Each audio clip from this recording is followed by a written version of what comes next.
Turn off your lights. Make sure your doors and windows are locked. Things are about to get spooky. The Haunting of Hotel Nema by Trick Organization 42. Once upon a time, in a small town shrouded in darkness, there lived a young boy named Ethan. Tragedy had struck his life when the devastating fire engulfed his family's home, leaving him as the sole survivor.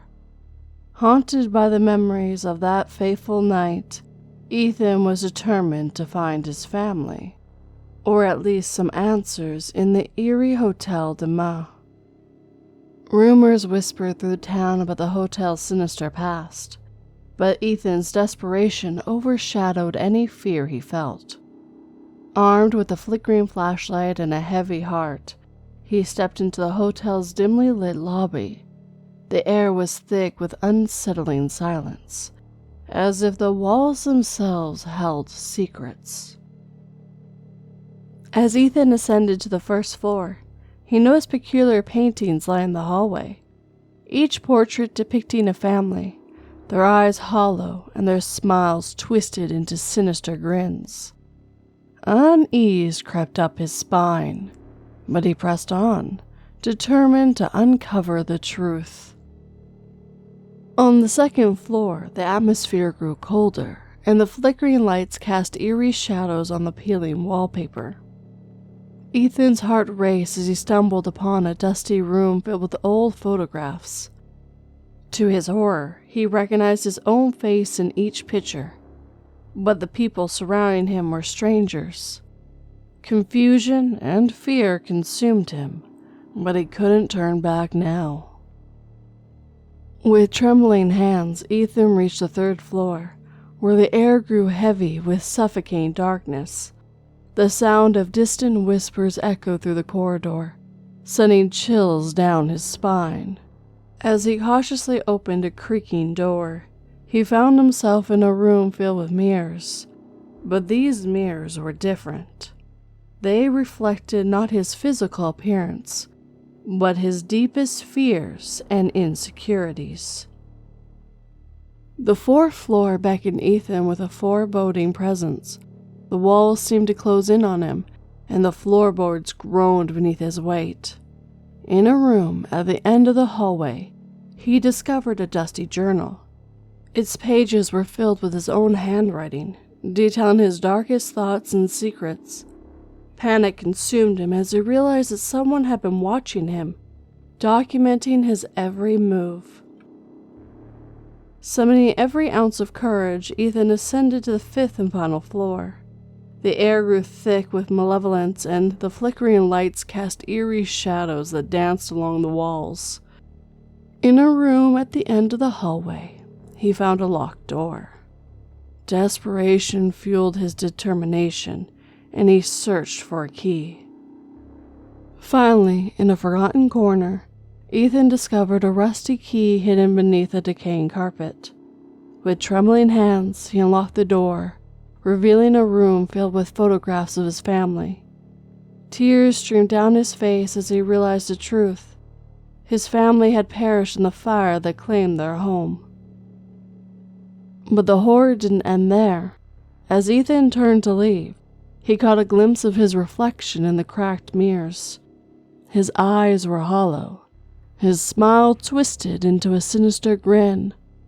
The hotel had consumed him, revealing the darkness that lay dormant within his soul. In that moment, Ethan understood the hotel was not just a place of nightmares, but a manifestation of his own inner demons. He had not only lost his family, but also himself in his relentless pursuit of answers. Trapped within the hotel's walls, he would forever wander, a ghostly reminder of the horrors that lurked within.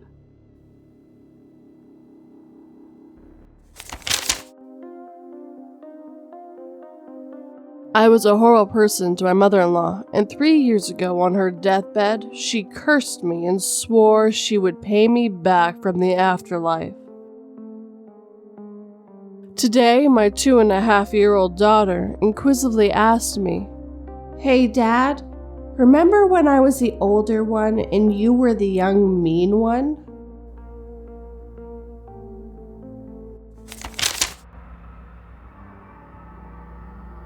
Church Road by Panterium. Being a rookie, you come across the usual hazing you would get from the local police, but this place I was transferred to from the city was a big change being a small town, so it wasn't that kind of place to haze. The officers I worked with and the friends I made were all pretty laid back, and I hate to say this, but lazy, and weren't really police at all. Not because of their laziness, I couldn't blame them for that. It was the fact that the town I landed in was awfully quiet with nothing really going on. Really nice town folk with no grudges to outsiders, welcoming with open arms, which was kinda creepy at first, but I guess I was just used to getting mean-eyed by city people for the first 3 years of being an officer. So my first month being here didn't feel like a job at all. The usual calls would be about escaped animals from a barn or punk kids hanging around late at night getting drunk. Nothing violent at all, which was nice pace, but very much boring. October 31st was something I hadn't experienced here, and what I was told, the kids liked to hang around this old road. Church Road it was called. It was this one road that led to an old abandoned funeral home, which was basically a mansion. One road in, one road out, and not to mention the bridge that you would have to cross on to get to the funeral home. It was basically an island with rough waters that not even a canoe would get anyone near it, which was a good thing. So Halloween night, I was posted at the edge of Church Road, just at the bridge, which was surrounded by old dead trees, and yeah, it was pretty eerie since all the other trees before Church Road were covered with leaves. It was literally like a wasteland of thick blackness all the way down the road, and I could see why the young ones would want to hang around here for a thrill. I sat around the bridge, keeping an eye open, and turned away a few kids trying to pass by, but other than that, nothing much happening. I had begun to fall asleep in the car, which I couldn't let happen, so I decided to step out and stretch my legs and have a cigarette just to pass the time. I sat on the back of the trunk facing down this creepy wooden bridge and could see down the road almost clearly. A few street lamps leading to the mansion, which was barely visible with the wind howling slightly, like something straight out of a horror movie. I scoffed at the idea of something creepy happening and imagined someone walking towards me from across the bridge and gave myself the creeps. I shook my head and flicked my cigarettes, laughing off my nervousness, and turned to walk back to the driver's side door. Just as I put my hand on the handle, I took one last look through my peripheral vision and could actually see a figure walking at the end of the bridge. I quickly pulled out my flashlight and sighed, thinking one of the punk kids managed to get by me. I started walking towards this person as they walked closer and yelled, "Come on, you can't be out here, it's not safe. Now get back to this side and get home," shining my flashlight down on the wet wooden beams below my feet and shining it up towards the person. "You mind? That's a little bright." I pointed the light downwards and approached the person, and they both stopped in the middle of the bridge. "Cold night, isn't it?" the person says, and I nod my head in agreement. "Yeah, it really is. But sir, you can't be here. These premises are off limits at all times. We get too many vandals and such around this time." The person stared at me with a confused gaze. "Oh, is that right? But I live just up this road. I haven't seen any vandals around." I looked at him confused myself and looked around. "Sir, no one has lived around here for years, especially not at the funeral home, and I'm pretty sure that's the only place around here for miles." The man smiles and turns his head as I turn my head behind me, hear another car pull up, and I see another deputy arriving. "Can you come with me and we'll talk with my friend over here and sort this out?" The man nods his head and we both walk towards the car coming around the corner, and we stop as he stops right in front of us. I wave my flashlight as I look at him through the windshield and he gestures at me hastily as he rolls down his window. "Get in the car now!" I look at him confused. What is it? I turn to look at the man who walked beside me to see what he was giving as a reaction, but as you guessed what had happened, he was gone. I panicked and quickly got in the car and we drove off, leaving my car behind and didn't bother to look back. The whole drive back to town was the scariest silence I had ever experienced and didn't bother to ask what had happened because even so, I was still in disbelief about the whole thing. When we got back to the station, I went straight in and locked up my belt and such in my locker and clocked out. The deputy that picked me up sat at his desk and threw an old picture on the desk without saying a word. I leaned down to see the same man who I was talking to and well, I just couldn't comprehend the situation. The deputy looked at me with the straightest face and rested his hands on the table. "I see you met my grandfather." I looked at him and shook my head. "I don't know what you're talking about. Nothing happened." He smirked. "My grandfather was one of the last people to own that funeral home. It was in my family for the longest time, but for some reason, people went missing on that island. Not only people, but the bodies of the dead as well. So, it was shut down and my grandfather apparently even made it out himself. Something went on there, but no one really knows what happened and no one wants to find out because they're afraid they'll go missing. So next time, maybe if you are posted or have to go there, stay off the bridge." I took a deep breath and agreed to his warning, and it was at that moment I found out the dark history about this quiet town. Maybe that was why it was so quaint. A few times after that, I had to escort a few of the kids off the road, but I never crossed the bridge myself because of the fear of seeing that man again. Other than that, I never took the night shift to the church road ever again.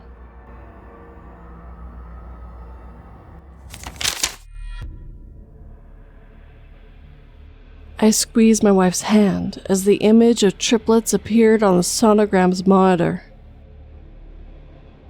"Mr. Jones, I really don't know what to say," the doctor exclaimed, while my wife smiled, pupils narrowing, and I gripped my distended belly.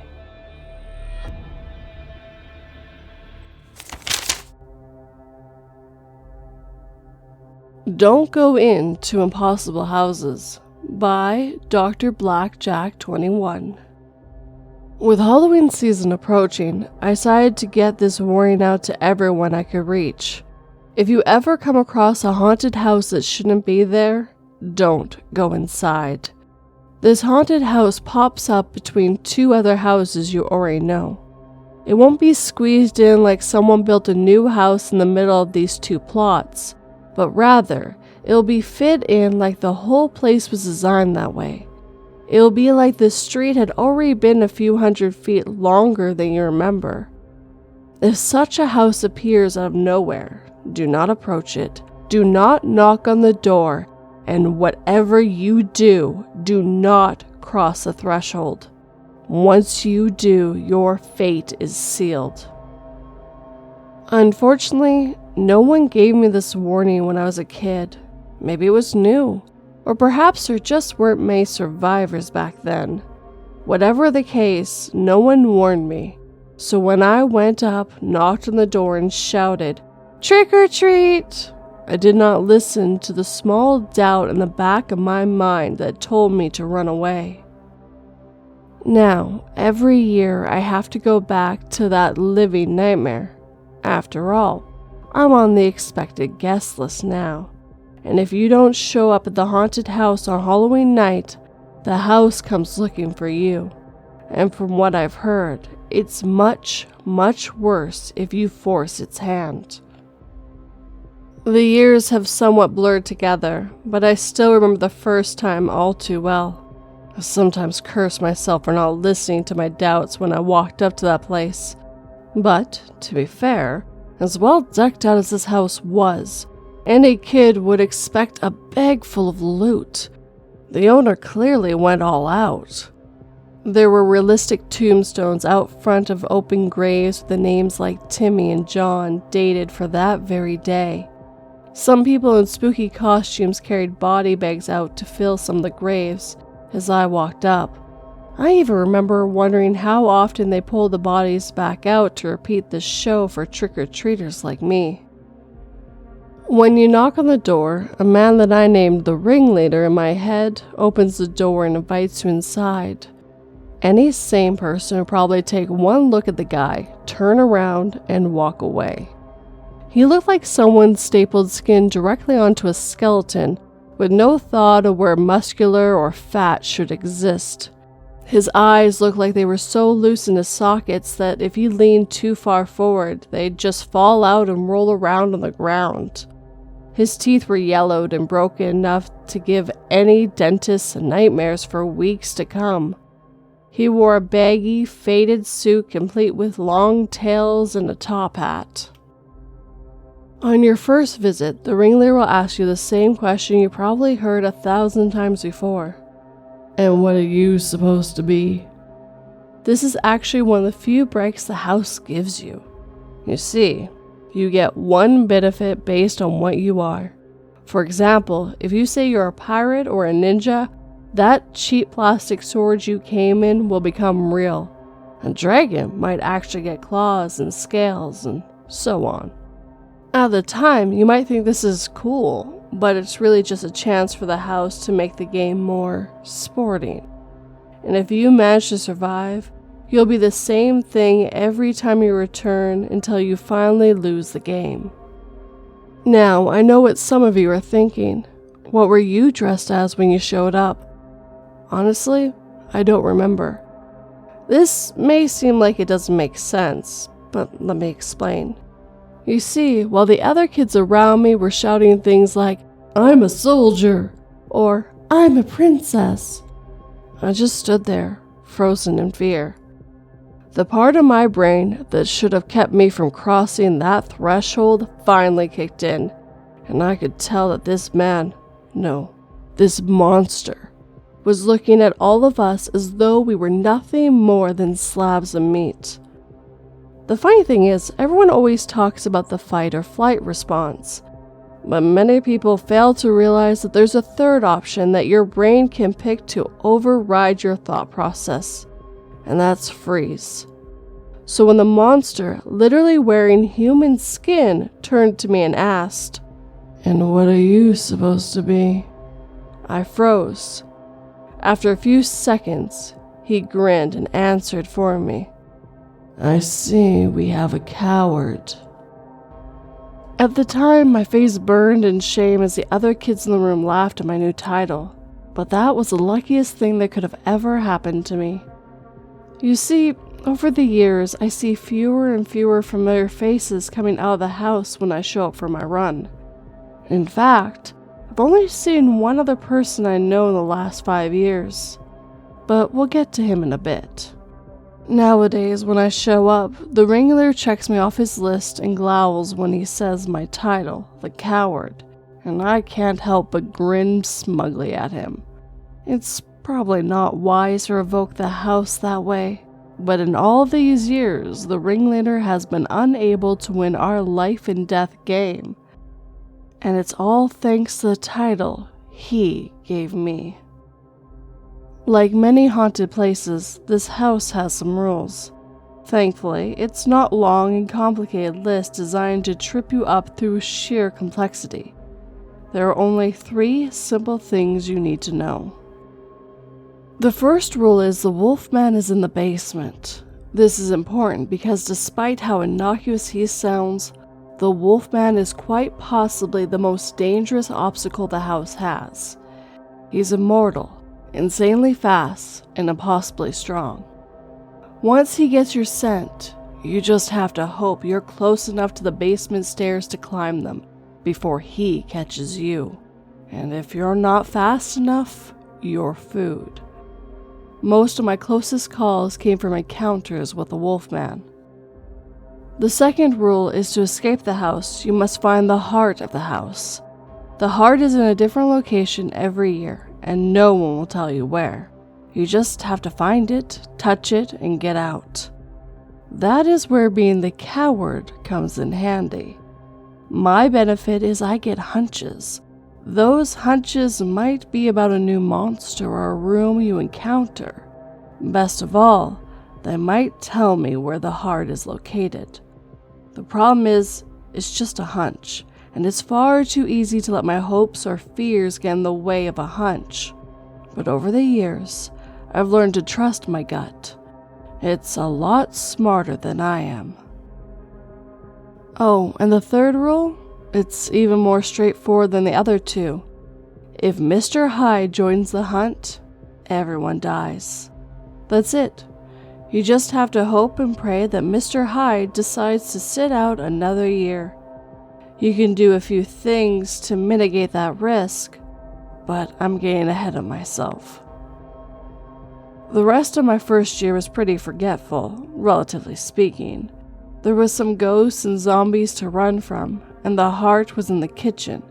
I don't even remember seeing any kids dying that time, but I do remember that while all the other kids were laughing and joking while running through the house, I noticed that the zombies looked just a little too real, and the blood and gore some of them had glistening on their lips looked like it might have belonged to those body bags out front. Maybe the house was taking pity on us because we were just kids. Or perhaps it wanted to let our fear simmer a little before it went all out. Over the following years, I saw some of those same kids again, but eventually, all their grins turned to grim, and their laughter disappeared. That's more or less what it was like for a few years. I ran through the house, got to the heart, and ran out. Once you reach the threshold and start leaving the yard, there's just one last obstacle. There, sitting on a bench you never see when you're approaching the house, is a being of pure malevolence. He looks like an oversized man, with arms that are far too long for his body, and always has a grin that would be goofy if it weren't so evil. This is Mr. Hyde.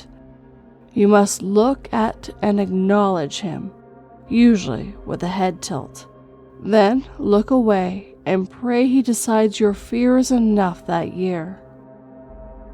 One time I stared just a little too long and he stood up and followed me to the yard's edge.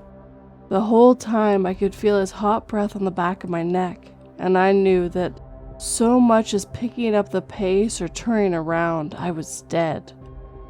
Another year I saw him sitting there with a corpse in his lap. He shoved his hand through the back of its skull and was using it like a puppet to make crude jokes and laughing at all the victims walking by. By then, I knew it wasn't just a prop, and I wondered what that poor soul had done to attract Mr. Hyde's attention. Maybe nothing. Perhaps it was just an unlucky day for the poor guy. I try not to think of Mr. Hyde too much. I get the feeling he knows when you're thinking about him, and I prefer not to attract too much of his attention. When I was 14, I made the biggest mistake of my life. My mom told me to take my little brother, not at the time, out trick-or-treating. No matter how much I protested or told her I had something important to do, she wouldn't relent, so eventually, I gave up and took him. Sure enough, the house showed up partway through our little venture. I remember looking my brother in the eye and telling him, "Stay out here. I have to take care of something, and you don't want any part of it, okay?" Of course, he nodded. When I got inside, the ringleader started checking us off the guest list. After I introduced myself as the coward, I still hated the title at the time, I heard an all too familiar voice say, I'm a wizard. Looking down in horror, I could see my kid brother standing there, grinning like the idiot he was. I tried protesting. No, he's not supposed to be here.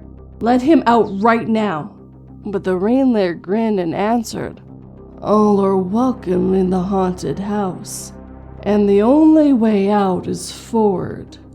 He motioned us through. The first bit of our run was pretty standard.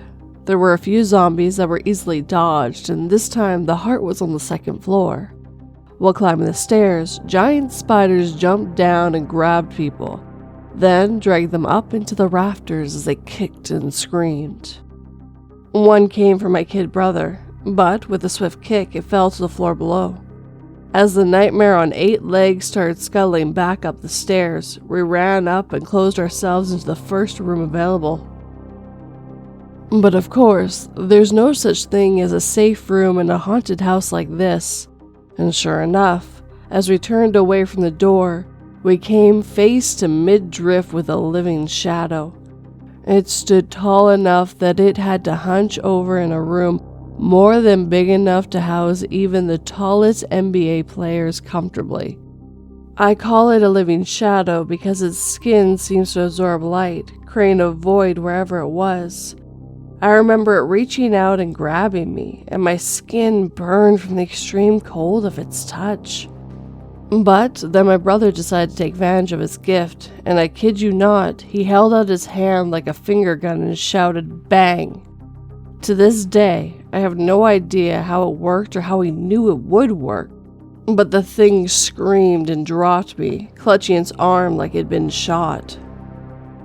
We kicked out the door, which thankfully slammed into the spider that had been chasing us, stunning it as we ran to the end of the hall, wherein lied the master bedroom and the heart of the house. The heart is a very literal heart, by the way, about the size of a large dog, usually visible through a crack in the wall. I've seen people stab it, shoot it, burn it, and do just about anything else you can think of. Yes, my brother had used his finger gun on it. And while the damage sometimes looks impressive, it always comes back the next year as if nothing happened.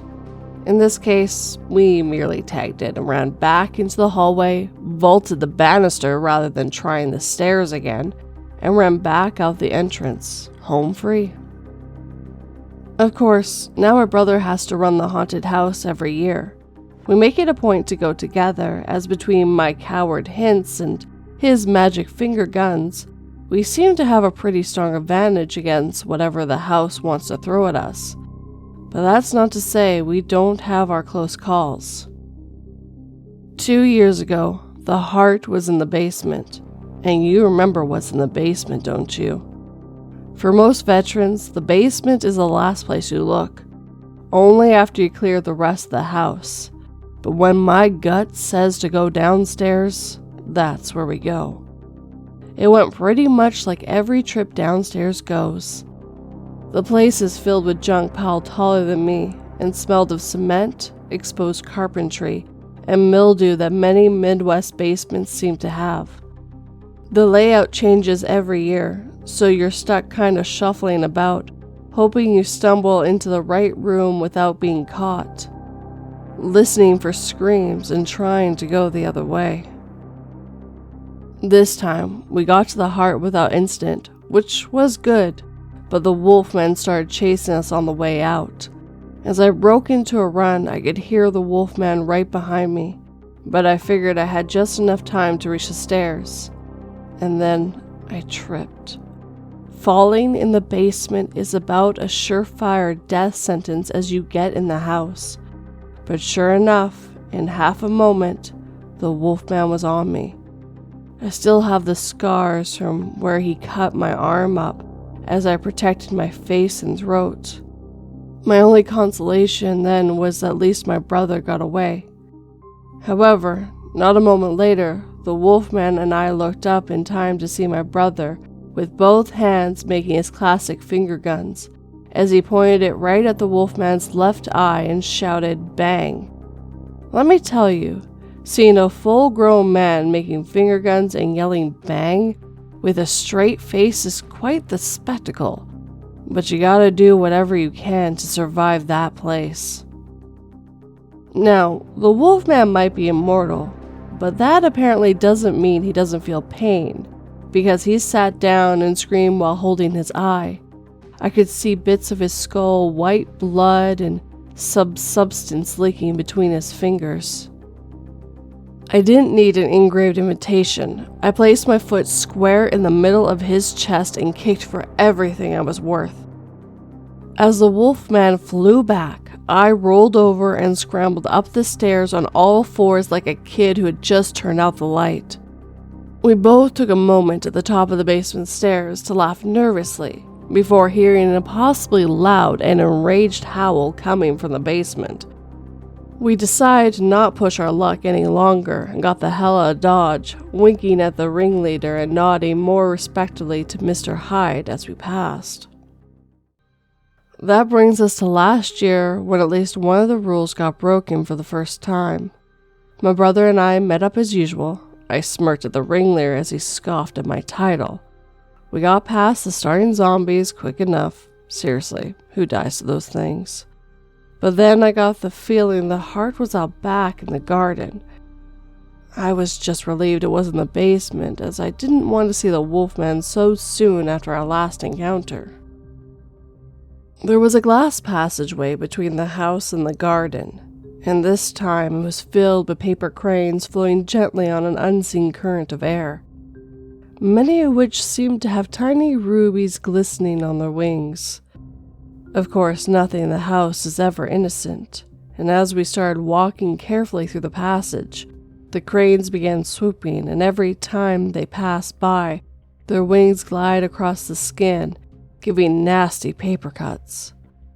That's when I noticed several bodies on the ground with pools of blood around them. Apparently, death by 1,000 cuts. Not having time to think, I raised my arms, covering my eyes and charging forward. By the time I reached the end, I probably had somewhere between 20 and 30 paper cuts, all of which stung worse than a bee sting. But remembering the bodies on the floor, it could have been much worse. What awaited us in the garden was a solitary figure.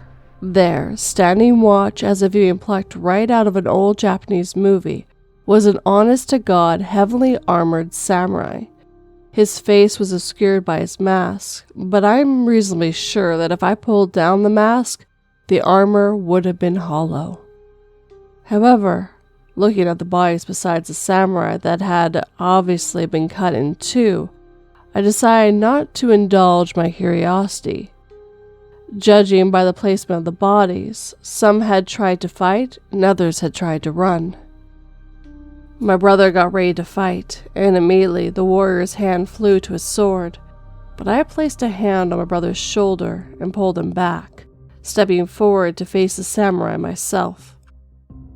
As the samurai slowly drew his blade, rather than fight or flee, I got down on my knees and bowed, deciding to acknowledge that there was little else we could do. "O great warrior, we beseech you, be merciful and let us pass." Yeah, it was a little flowery, I admit, but hey, when asking a ghost samurai to spare your life, sometimes you have to go all out. When, after a moment, he didn't cut me down, which I'm at least 45% sure was due to my actions and words, I motioned for my brother to do the same. After a few moments, the samurai sheathed his sword and returned to his vigil, and we got off our knees and passed by, approaching the heart of the house. This time the heart was standing in a glass cylinder coming out of a rose bush. Carefully opening the cylinder, we touched the heart, which was warm and slimy as ever, before turning to leave. However, just as we did so, there, coming out of the glass passageway, came the one thing I least wanted to see at that moment: the Wolfman. He looked a little different than I remember. Half his face was rotted away, leaving his skull exposed.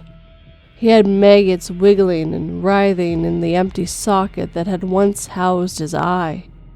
His teeth and claws were covered in blood of whoever had been unfortunate enough to get between him and his goal. And judging by the glare on his sole functioning eye, we were that goal. He stepped forward, crouching to begin his chase. Without the basement stairs nearby, I knew we didn't stand a chance to outrun him. Unsure what to do, I froze while my mind ran through what few options we had again and again. However, once again, my cowardice saved the day. As the wolfman charged forward, he was intercepted by the samurai. The sideways slash should have cut him in half, but the wolfman simply twisted and turned, bending his spine in a way that should have been impossible, before stopping to glare at his new obstacle. However, the samurai did not hesitate and stepped forward again, this time performing an upward slash even faster than his first strike. Realizing he wouldn't get past this annoyance without addressing it, the wolfman launched himself forward, latching on to his opponent. The two fell and grappled in the dirt, and we took the opportunity to run past. When the wolfman reached out to us, the samurai took his small blade and plunged it into the wolfman's side. Their combat resumed. Running through the passageway, all the paper cranes were mangled and torn, laying on the ground, no longer a threat. Once inside, we could see the zombies in the house all torn to pieces. Running to the entranceway, the ringleader was just plain missing. Then we were outside and free. We took a moment to catch our breath, but when I looked up to acknowledge Mr. Hyde, I realized he was also missing from his usual seat. Some screams always echoed out of the house, but not like this. The screams were tortured and often inhuman.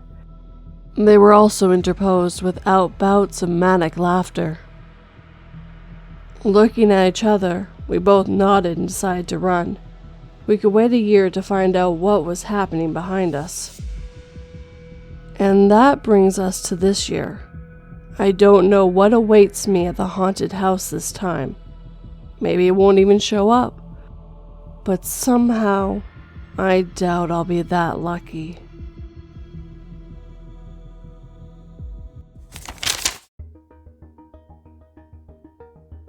Procrastination has always been my biggest weakness when it comes to cleaning, buying fly traps, making to-do lists. It seems like everything. To be fair, I wouldn't have those problems if I didn't procrastinate disposing of his body.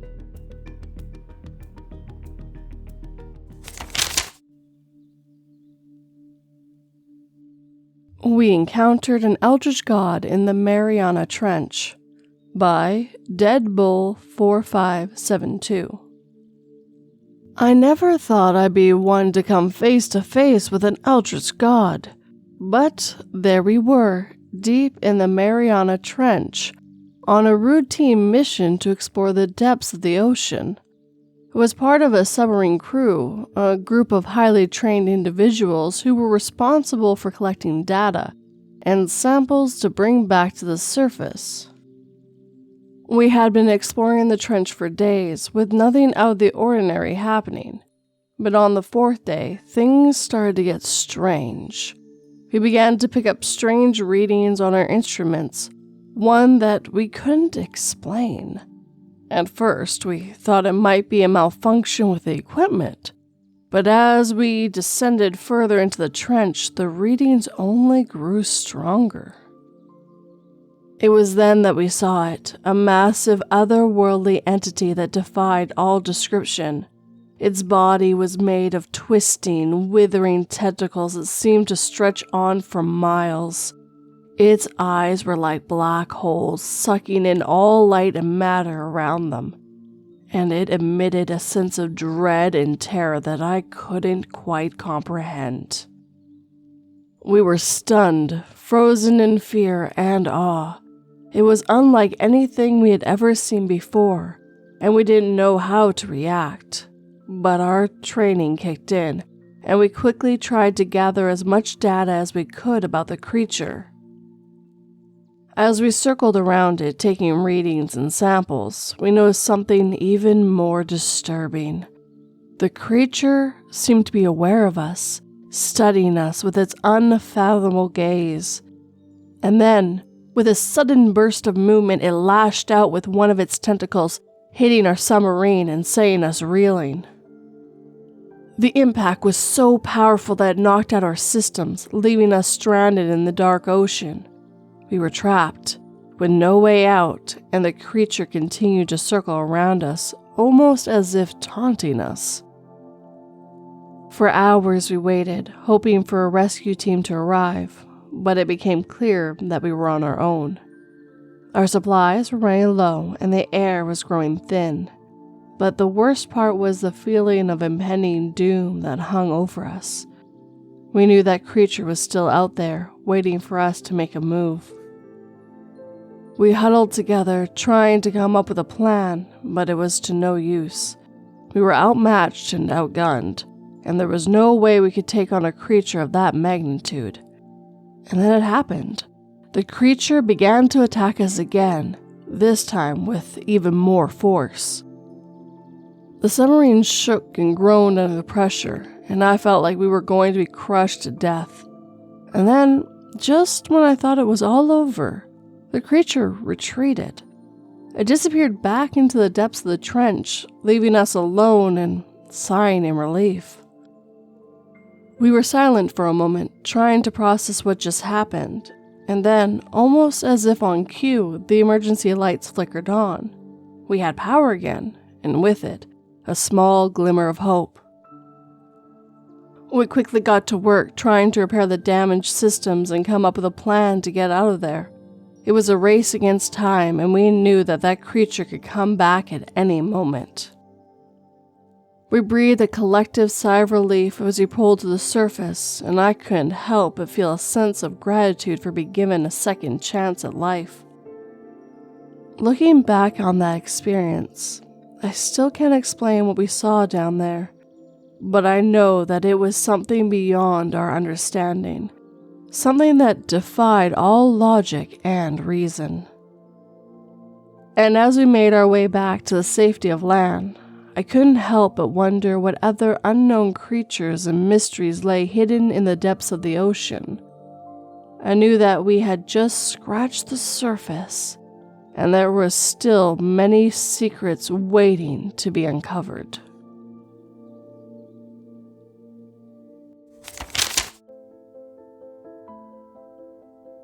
Every time I tell someone about the abomination, it starts pursuing them instead of me. I'm sorry, but my survival is more important to me than a bunch of strangers on YouTube.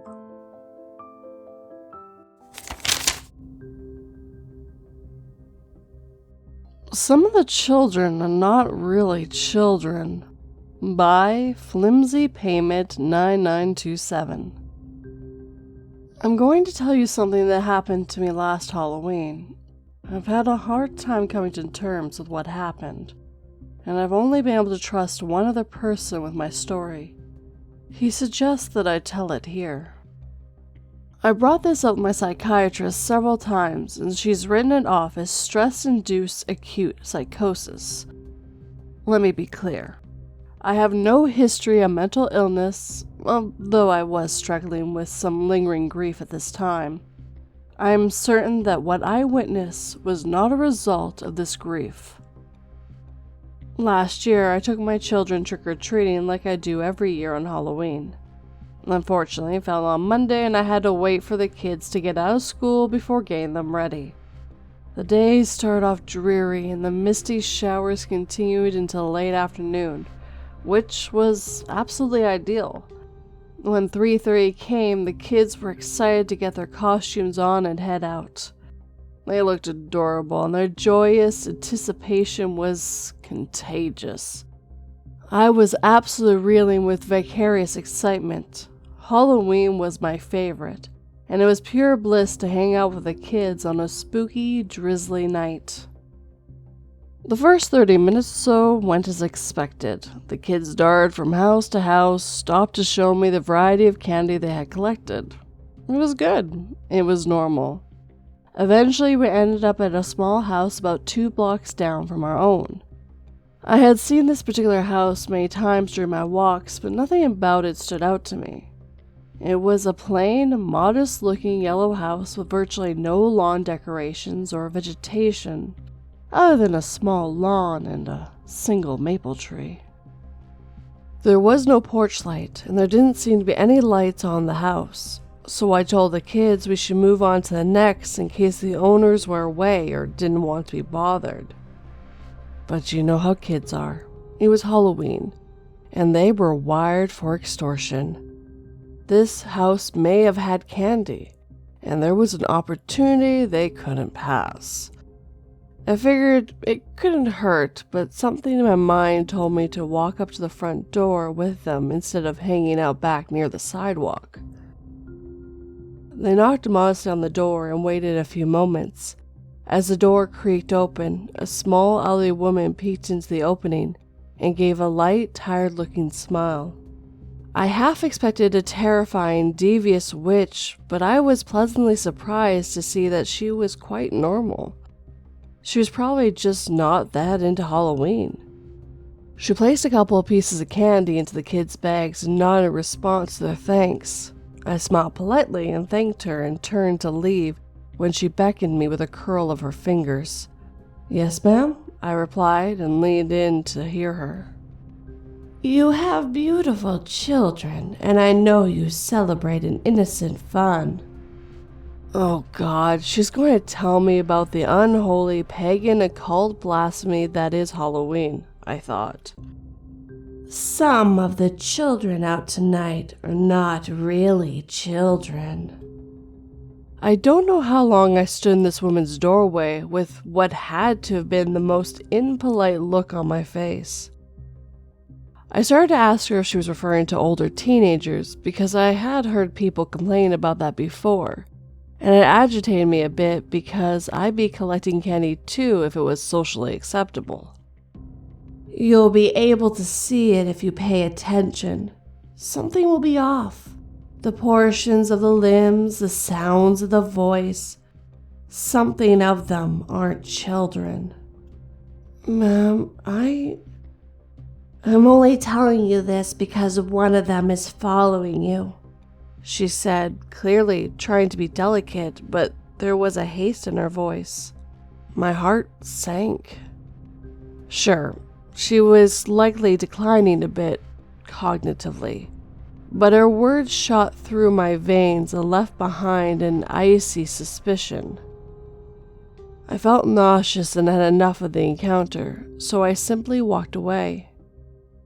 "She's fucking crazy," I muttered to myself. "Mommy, you shouldn't curse," my daughter sang, skipping towards the next house.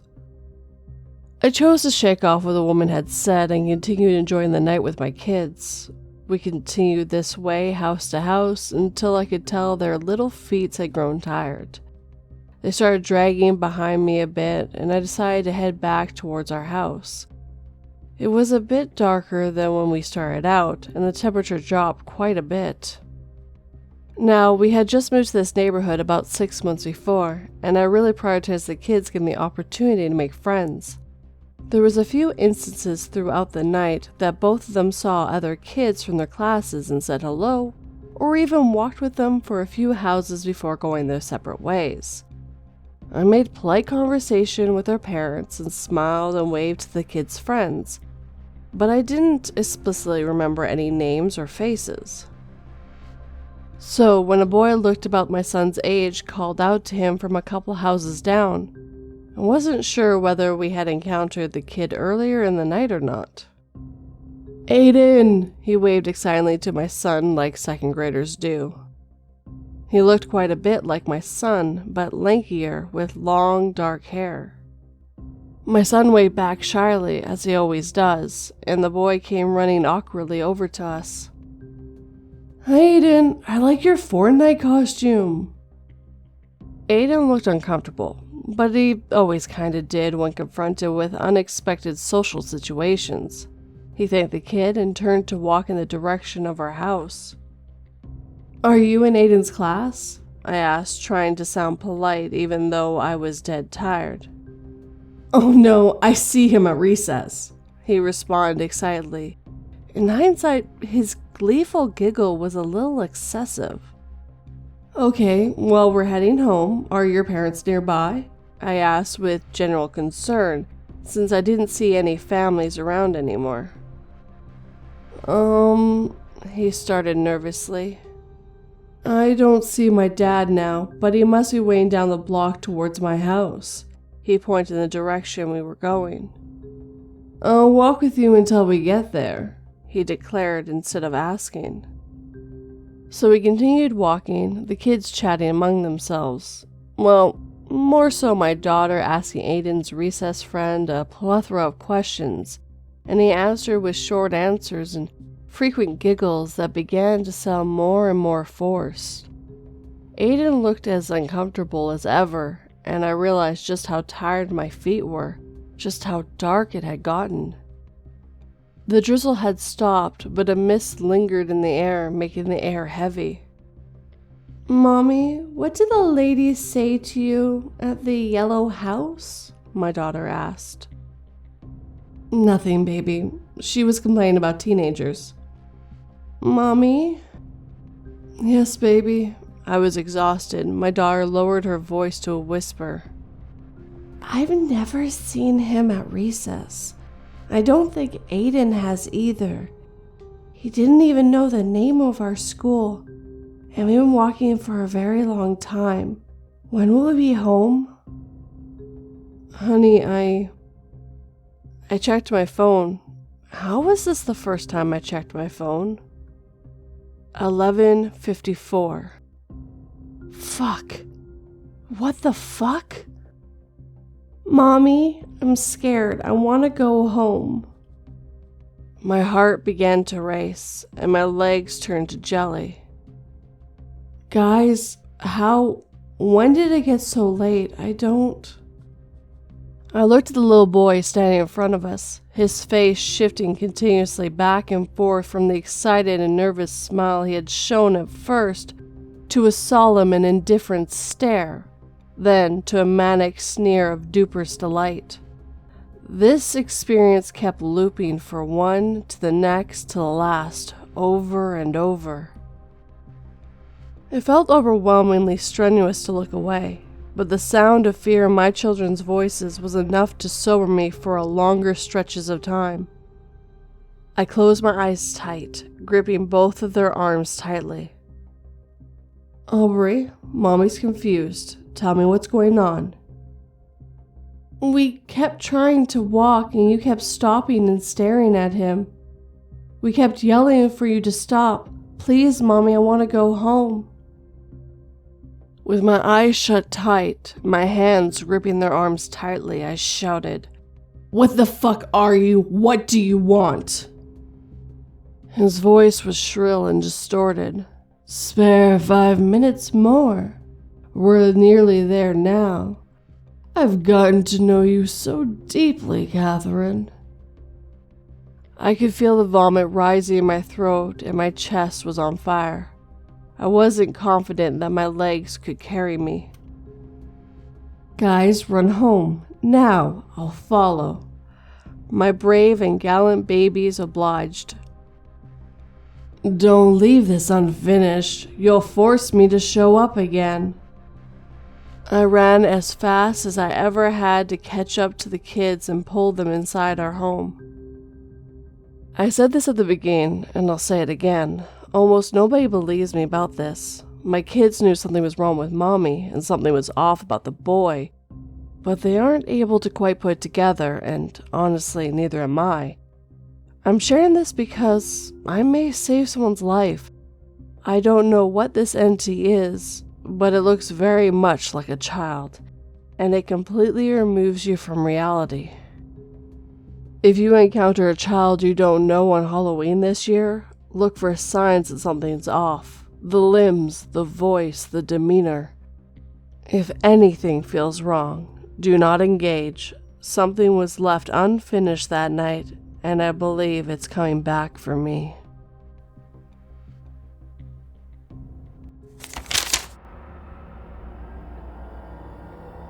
I thought I would have the usual mild annoyance that comes with looking for something in IKEA.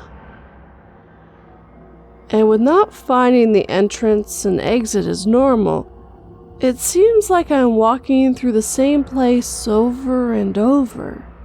But there really aren't any walls, and the staff are creeping me out.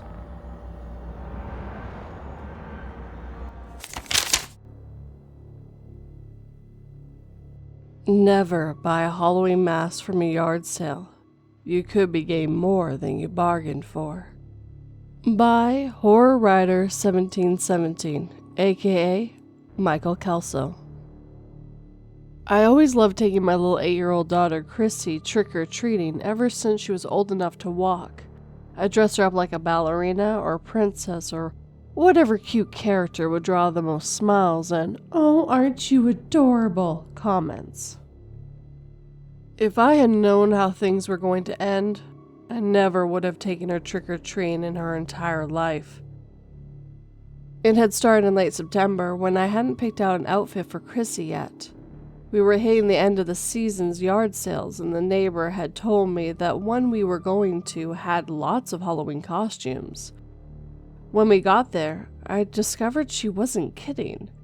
The one side of her garage was nothing but costumes hanging on racks. I wondered why there were so many when I checked out the prices. Mystery solved. Her prices were only a few dollars less than the department store. Why do people do that, assuming that their stuff that's been sitting around in their attic or garage is worth so much? I made a polite show of looking through the outfits in hopes that I would stumble across something cute and cheap. Although, with the rest of the prices being so high, anything cheap would be immediately suspect. As I was searching in vain, Chrissy came to me holding a mask. "Look, Mommy," she said. "I can go as a witch this year." I looked at the mask of an old woman's grotesque face. "Is that really what you want to go as?" I said. "Why not a princess?" "Oh, Mom, I go as a princess every year." "How about a unicorn?" "I just really want to go as a witch this year." I sighed, holding the unicorn outfit in my hand and looking into her pleading eyes. "Please." "All right," I said, putting the unicorn back and digging out the rest of the witch outfit. In the end, it saved me $10. I guess the witch wasn't selling well. I wish with everything in me that I could return that $10 and do everything that happened. We walked up to the old woman, Miss Henderson, who was selling the clothes and paid for the outfit. It struck me as we walked out how much her face reminded me of the mask.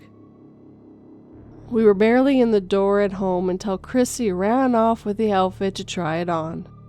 I carried in the rest of my yard sale finds and set them down to find places for them later.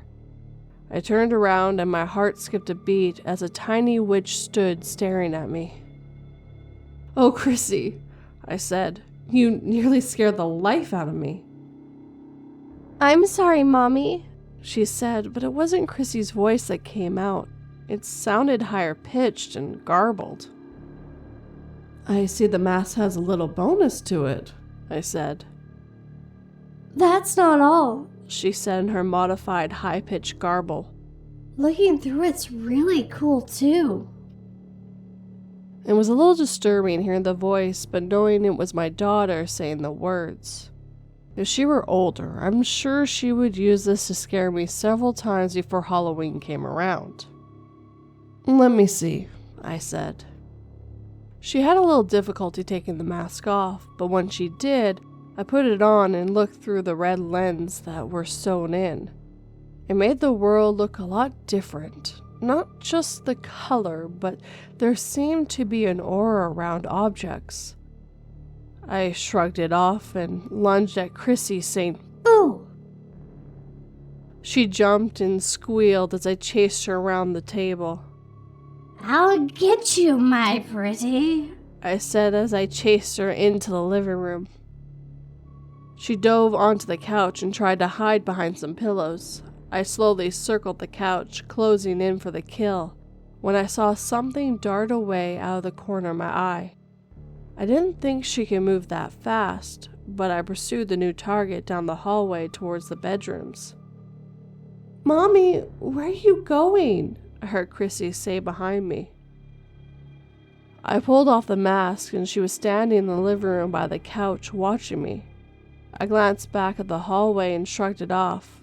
It must have been my imagination. I went back into the living room and gave her the mask. "Are you sure you'll be able to see in that thing on a dark Halloween night?" I said. "It's okay, Mommy," she said. "There's plenty of streetlights, and besides, you'll be there with me." "Oh, yes," I said. "I almost forgot." She smiled and hugged me, then grabbed the mask and skipped away happily. Over the next week, she took the time to scare me with it on a daily basis. It got to the point where I had to threaten to take it away from her. I still caught her wearing it quite often. With Halloween quickly approaching, I could barely keep the thing off her head. Finally, the big night came. Chrissy was bouncing off the wall with excitement. She was dressed in her costume and ready to go an hour before trick-or-treat even started. All through the day, I'd been keeping an eye on the storm clouds that were brewing, threatening to put a damper on our fun. But until evening rolled around, they had blown off and left a nice evening that wasn't too warm or too cool. We left the house, making sure to leave our porch light off so not to tease any trick-or-treaters with a false pretense of candy at our house. We started down the dark street lit by the occasional street light. At first, Chrissy is pulling on me like a dog straining against a leash to get to the first house.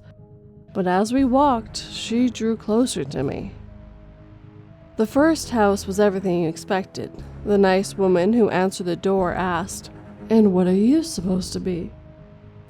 "I'm a witch," was Chrissy's enthusiastic response. But being said through whatever filter was in that mask made the woman jump.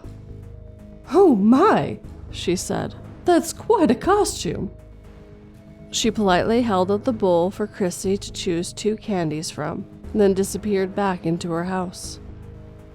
We hadn't seen but a few other trick-or-treaters until we turned onto the main street, and they seemed to be everywhere, dodging back and forth across the street. They wore every kind of costume you could think of, from the classic ghosts to cartoon characters to zombies to princesses. I looked wistfully at the princess when the little witch holding my hand suddenly pulled against me.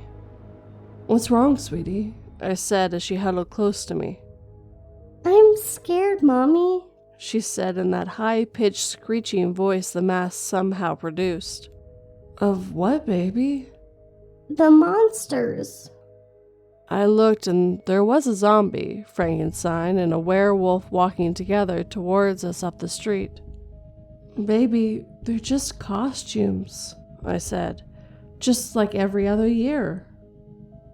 "Are you sure?" she said, her death grip on my hand loosening just a bit. "Of course, honey," I said. "Everyone's just dressed up to have fun, just like you. Don't you think some other little girls will look at you and be scared of the witch?" The grip loosened to normal. "I guess so." We started down the street, following along with a crowd of superheroes and other colorful characters. The more houses we went to, the more she seemed to relax and enjoy herself. There were still a few times when she would walk so close to me that she almost tripped me, mostly when there were large groups coming towards us. Frankly, I was surprised she could see much of anything out of that mask. There were a few spots where the streetlights were further apart, and I struggled to see the sidewalk. On the whole, though, the evening had been going well. Her bag was filling with candy, and everyone seemed to like her outfit. We even came to Miss Henderson's house, the woman who had sold it to us.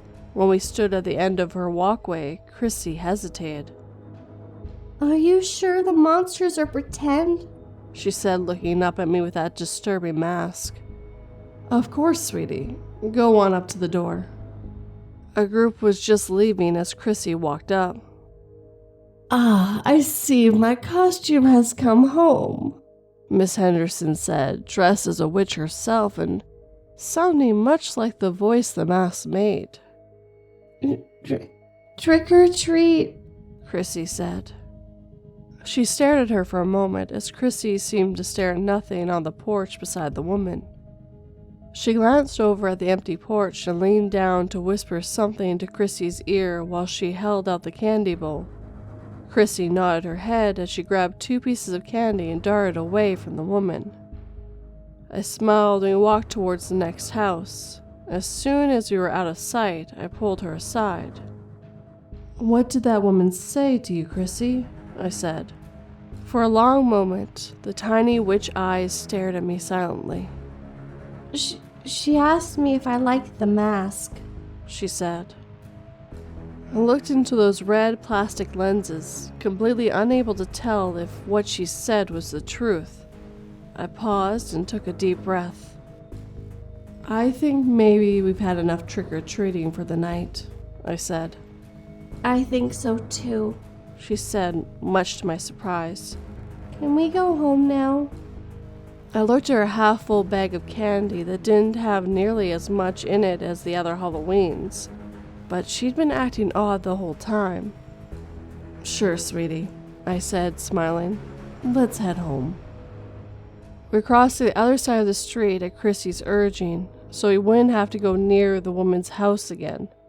Either it was my imagination or we made it home more quickly than I expected.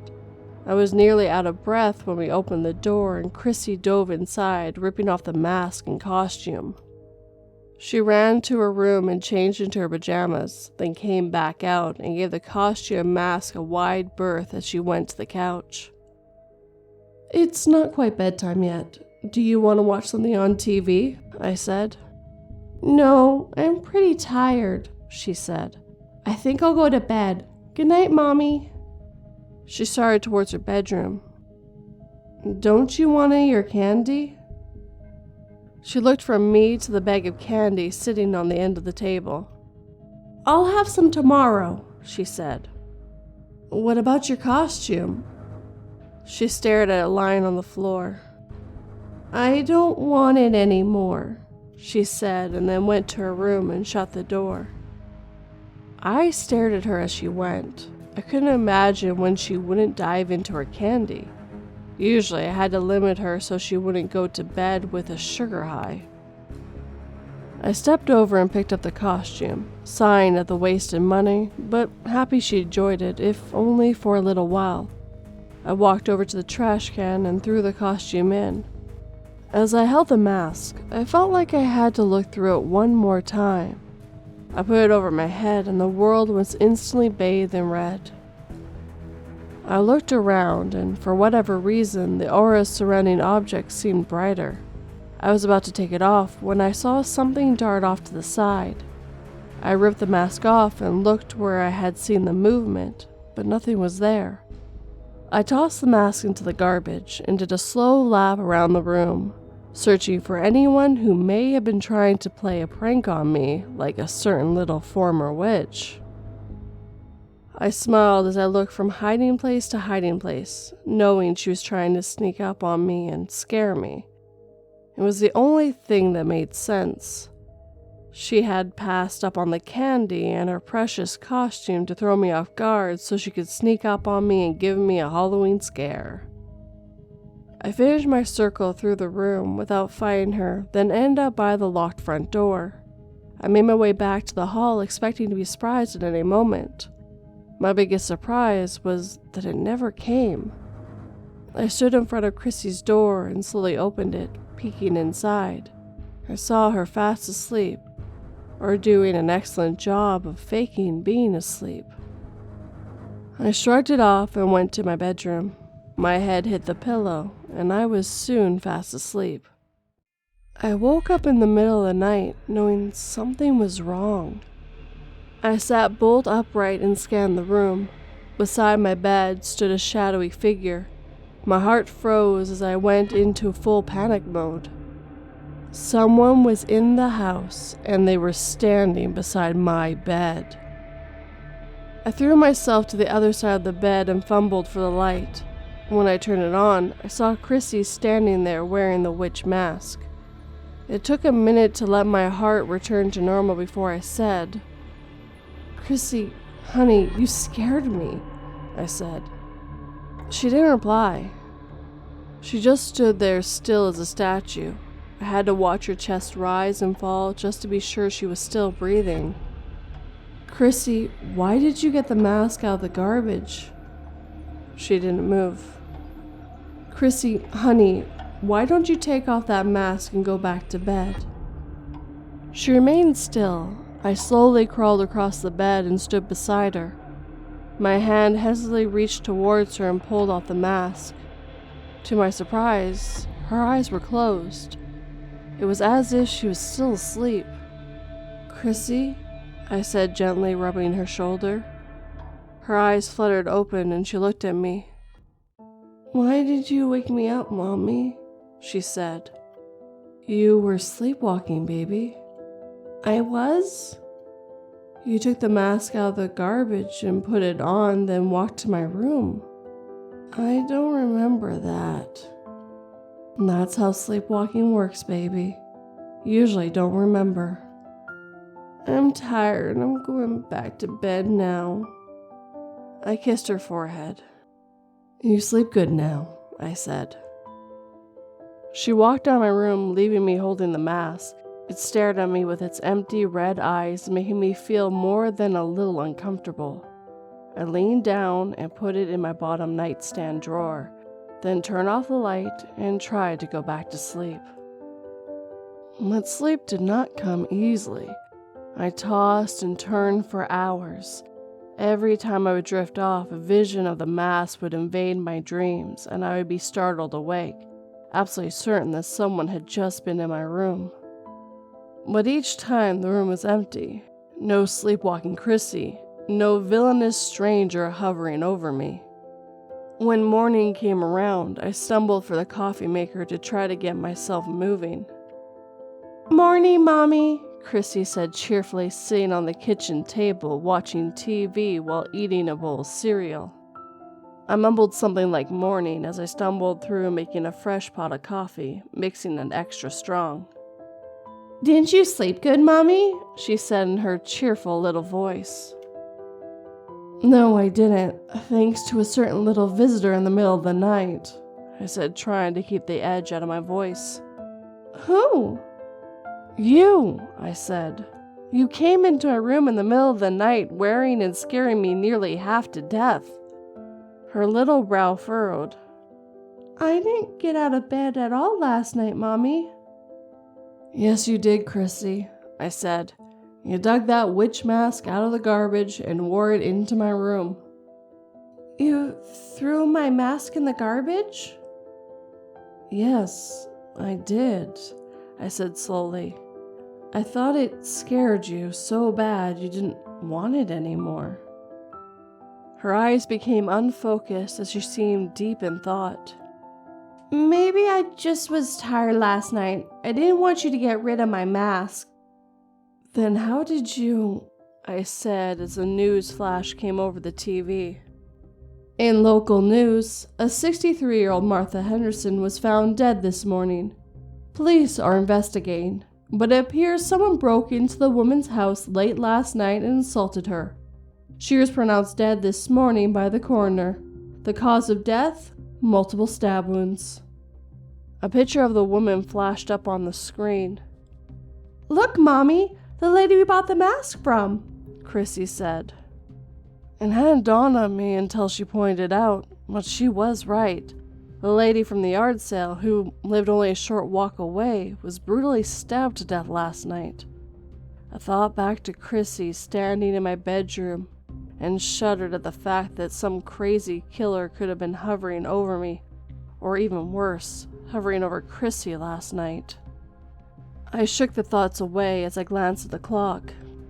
"Hurry, honey," I said. "You'll be late for the bus." I went to the door as she gathered her book bag. When I got there, a shock awaited me. "Chrissy, did you unlock the door this morning?" I said. "No, Mommy. Why?" "No reason," I said, smiling as I pushed open the door that had not only been unlocked, but slightly ajar.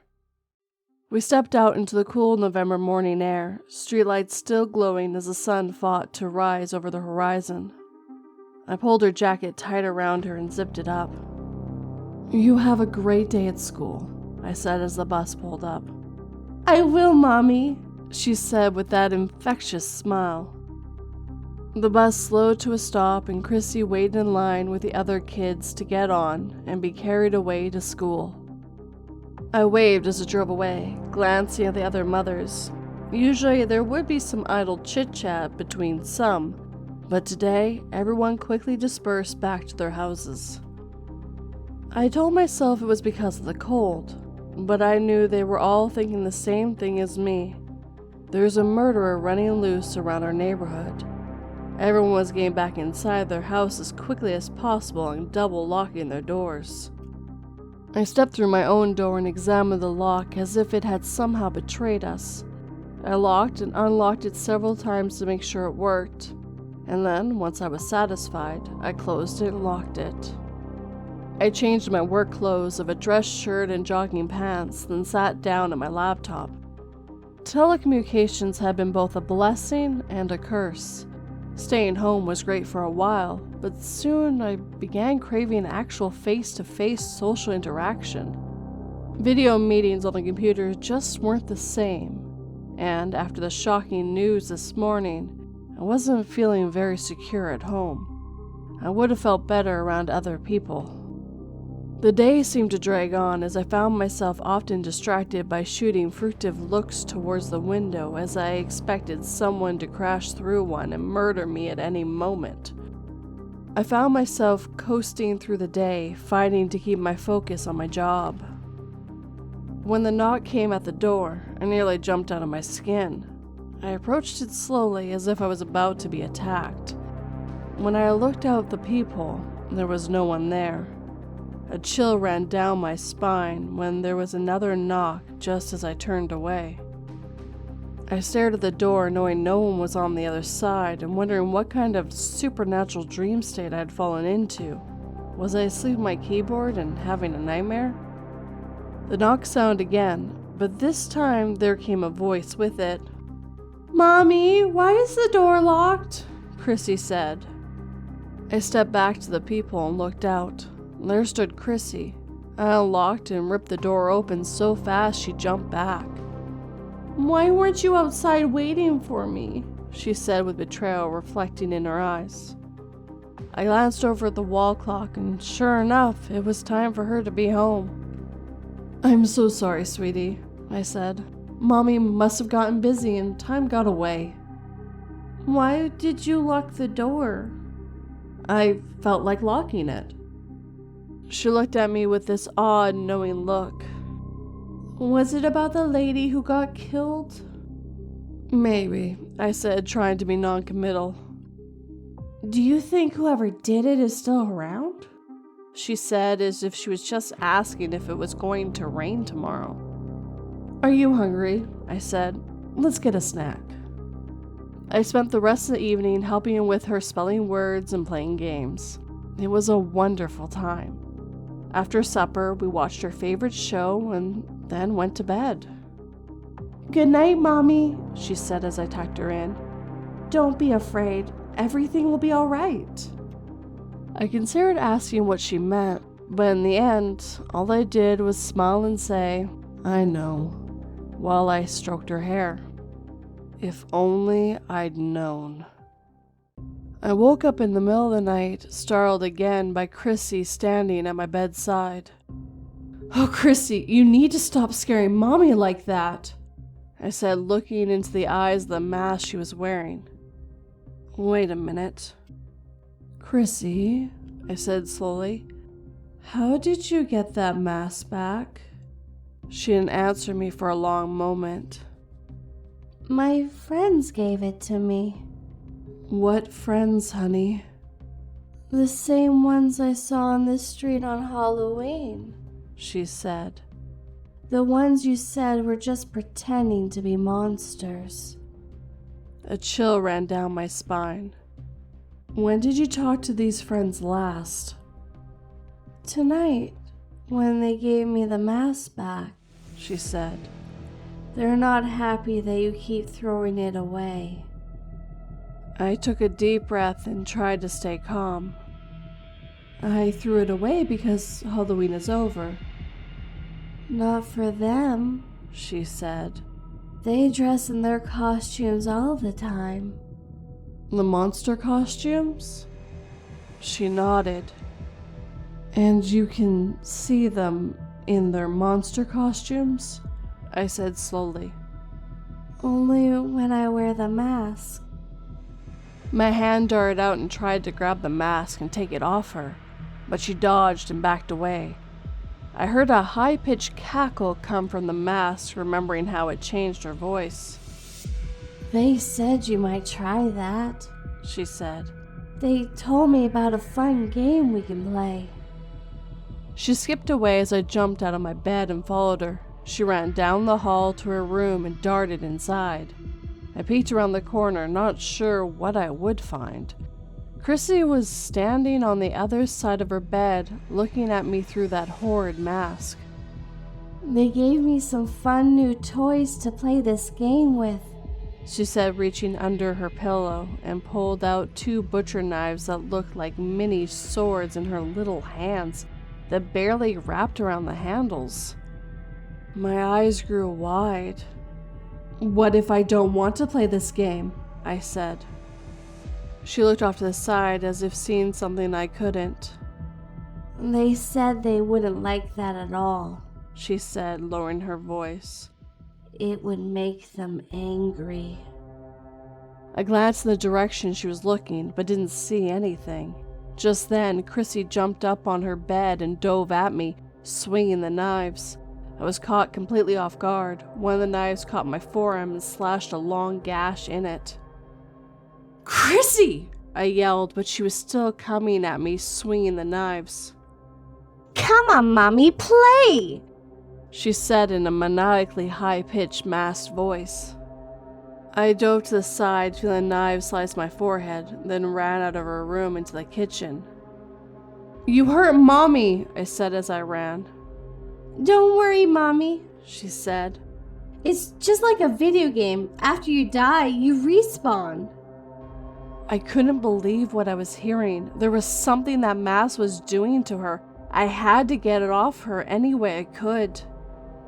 Once in the kitchen, I glanced around for anything I could use. My eyes fell briefly on the knife block that still held several steak knives. The thought was fleeting, and I quickly dismissed it. I was fighting the mask, not my daughter. I had to make sure I didn't hurt her. Quickly searching, I found a dish towel and grabbed it just in the nick of time as Chrissy came charging into the kitchen. She swung at me with one of the knives, and I was able to block it with the towel, but it had cut partway through.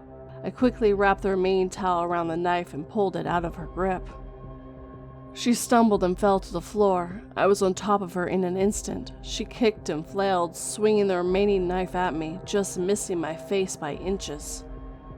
I blocked the knife with my already bleeding arm and used the other arm to rip it out of her grip. It wasn't easy as it should have been. She had some supernatural strength. Eventually, I was able to pull it free. I reached for the mask, but suddenly something grabbed my hair and yanked me backwards. I rolled over and got up, but nothing was there. At least, nothing I could see. Chrissy jumped up and grabbed 2 of the steak knives from the block and started chasing around the kitchen table. It would have been comical, just like we had done many other times, chasing each other and laughing, but no one was laughing now, and my life was on the line. A kitchen chair moved itself in my way, making me trip and fall. I jumped back up before she got to me, but I felt something brush against the back of my leg. I glanced back, and she had sliced a gash in my leg.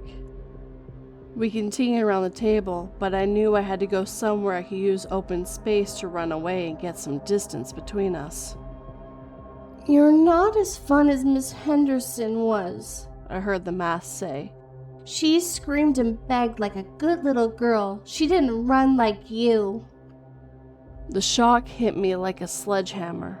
The mask had used my daughter to kill the neighbor. I knew now more than ever I had to get this thing off her and destroy it. I ran out the front door, not even thinking that I was only wearing a nightshirt and underwear. I knew I needed help. I ran to the next door neighbor's house and beat on the door, yelling for help. Chrissy burst out of our house and saw me, then ran after me. I went to the next neighbor and beat on their door, then the next, all the while a little girl wearing a homicidal mask chasing me. After 3 houses, people started to come out to see what was going on. I doubled back to where a few of my neighbors had gathered. "Help me," I said. "I need to get that mask off her." They looked from me to a charging Chrissy, holding 2 knives. I ran away and the neighbors parted like the Red Sea. There was a tree in our yard that had branches low enough to climb, but Chrissy hadn't been able to reach them yet. I climbed up, my bare feet slipping on the bark as I tried to make it out of reach. She came at me so fast I knew I wouldn't make it, and I'd be a sitting duck for her to slice and dice. At the last moment, my feet gained enough traction to get up to the first branch. She jumped and slashed at me, but all the blades cut was thin air. She stood under the branches, jumping and slashing at me in vain. She was still doing it when the police arrived and took her away. I jumped down, nearly tangling myself in the branch, and ran after the police. "Wait, please, that's my daughter," I said. They had restrained and disarmed her, but not taken off the mask. I pulled it off with much more effort than it should have taken and thrown it as far away from her as I could. When it was finally off, Chrissy's eyes searched around as if waking from a dream. Her eyes landed on me. "Mommy?" she said.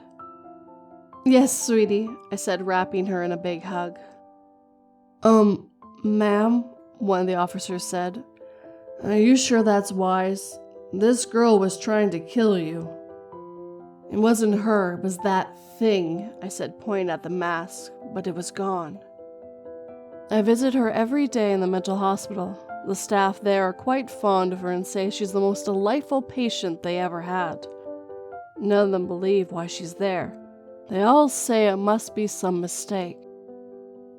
I know it was too. It was a mistake to ever buy that mask.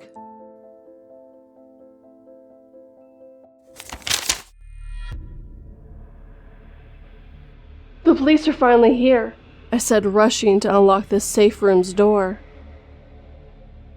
Through the phone, I heard the dispatcher say, "Ma'am, the police are still 5 minutes out," just as the door began to creak open.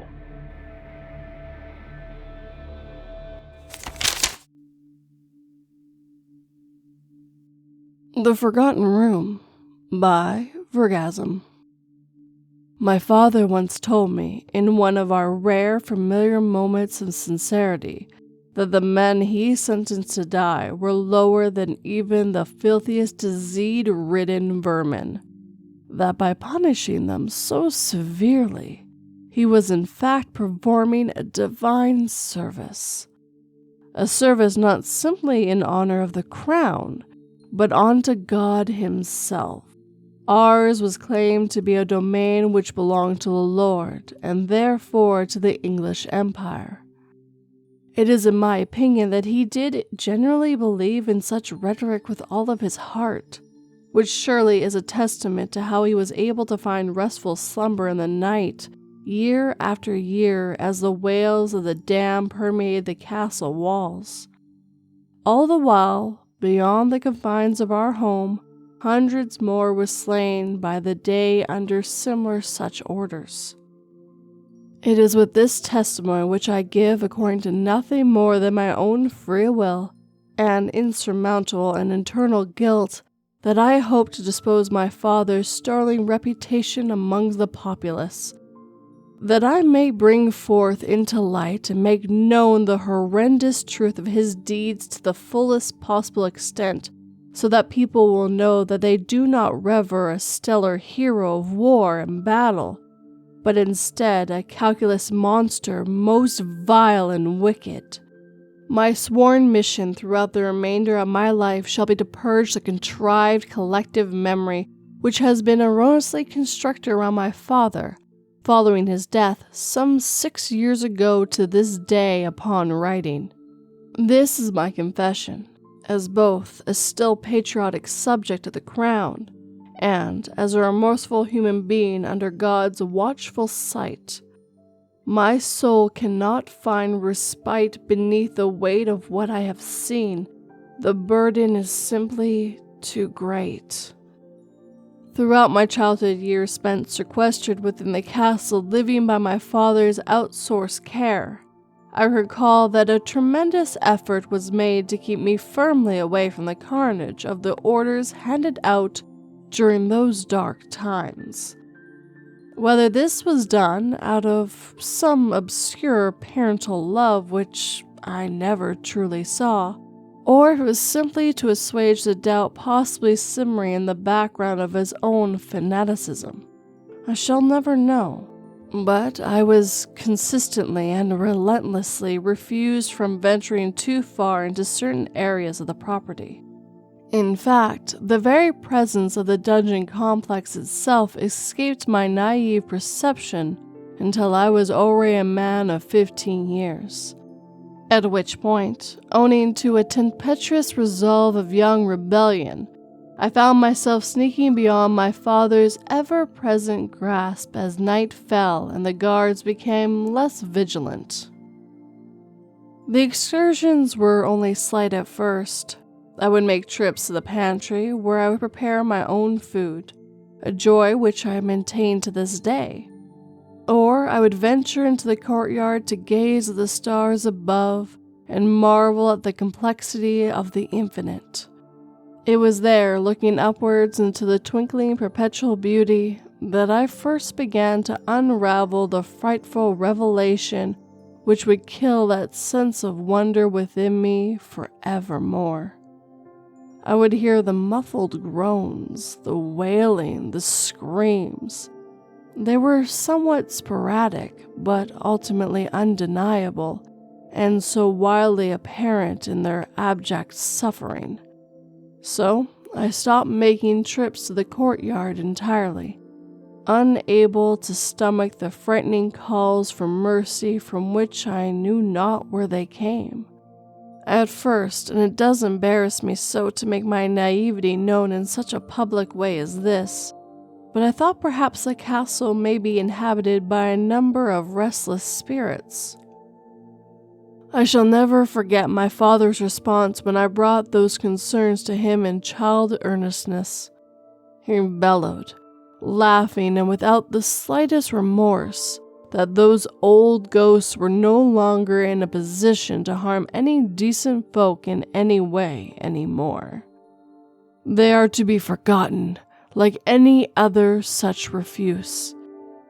It became clear that the answers I was in search of would not come from the mouths of my father nor his sympathetic entourage, and so I foolishly set out to uncover the source of those distressing sounds on my own, an endeavor of which, shameful I might add, I often find myself regretful of as I lay awake at night. Had I never seen such atrocities being carried out firsthand, had I even been simply informed of them as my father was, without the sight of the truly unignorable brutality laid bare, perhaps I might even be in my father's place today, lecturing in the flimsy justified carnage being wrought on our northern neighbors still, just as he was for all those terrible years. Ignorance, I have learned, can be and often is a blissful experience, especially for one in a position of an unyielding, supposedly God-given authority. In the glow of an imposing full moon, I began my descent into the bowels of hell, constructed of grimy stone and iron bars, and with each step, the cries became all the more real. At the bottom of the stairs, a long corridor met my shuddering acquaintance, one with doorways of splintering wood on both sides, accumulating in a single darkened chamber at the end which laid open. My footsteps seemed to carry into forever, echoing over the sobs of the broken on either side as I struggled with my nerves after reaching each closed doorway. In my fright, the will to face what lay on the other side of them became even weaker, until I had found myself at the very end, peering through the darkness of the only chamber door left open. Silence seemed to inhabit its small space, quite unlike all the others, which so clearly homed to grunted and groaned suffering, muffled beneath indifferent wood and stone and steel. With a shaking hand, I pulled a still glowing lantern from its rusty hook and paced ever so carefully inside, where I was met by a wooden hatch placed upon the center of the floor.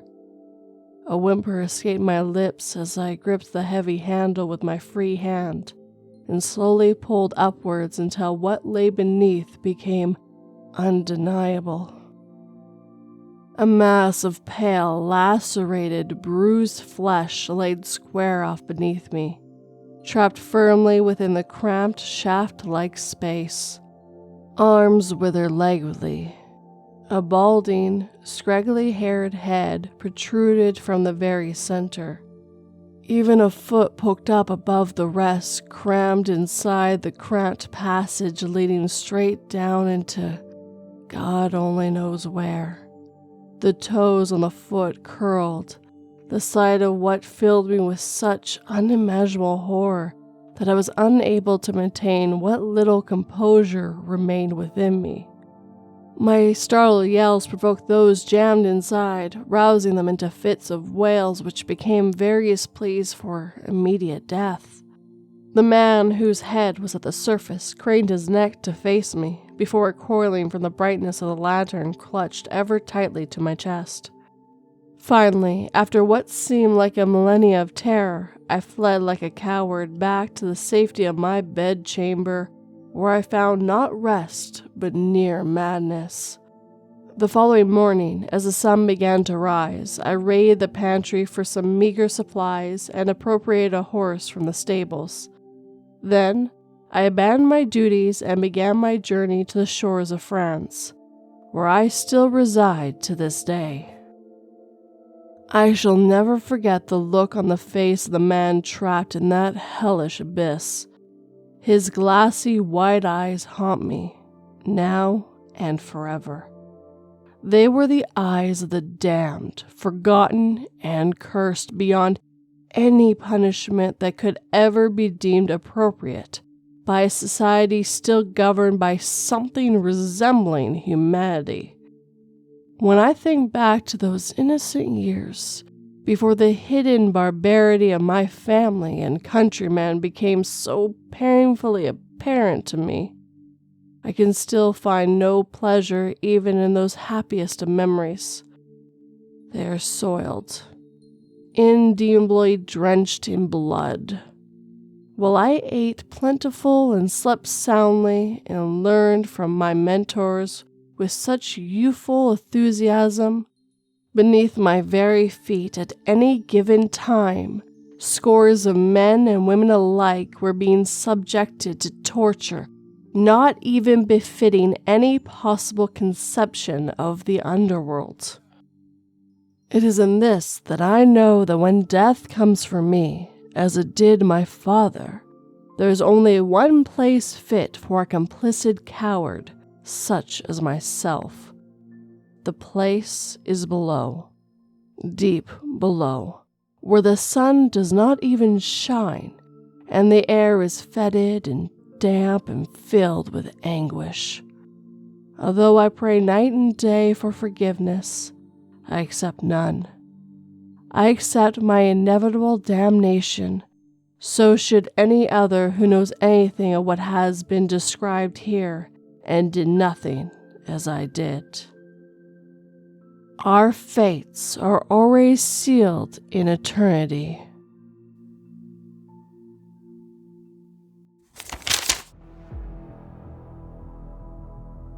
I waved at the cruise ship as they carried my parents away, holding back the tears as I did so.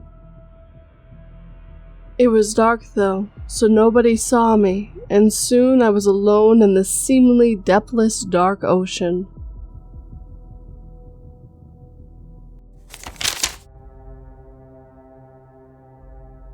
The real reason I don't look at my reflection in the mirrors in the dark anymore.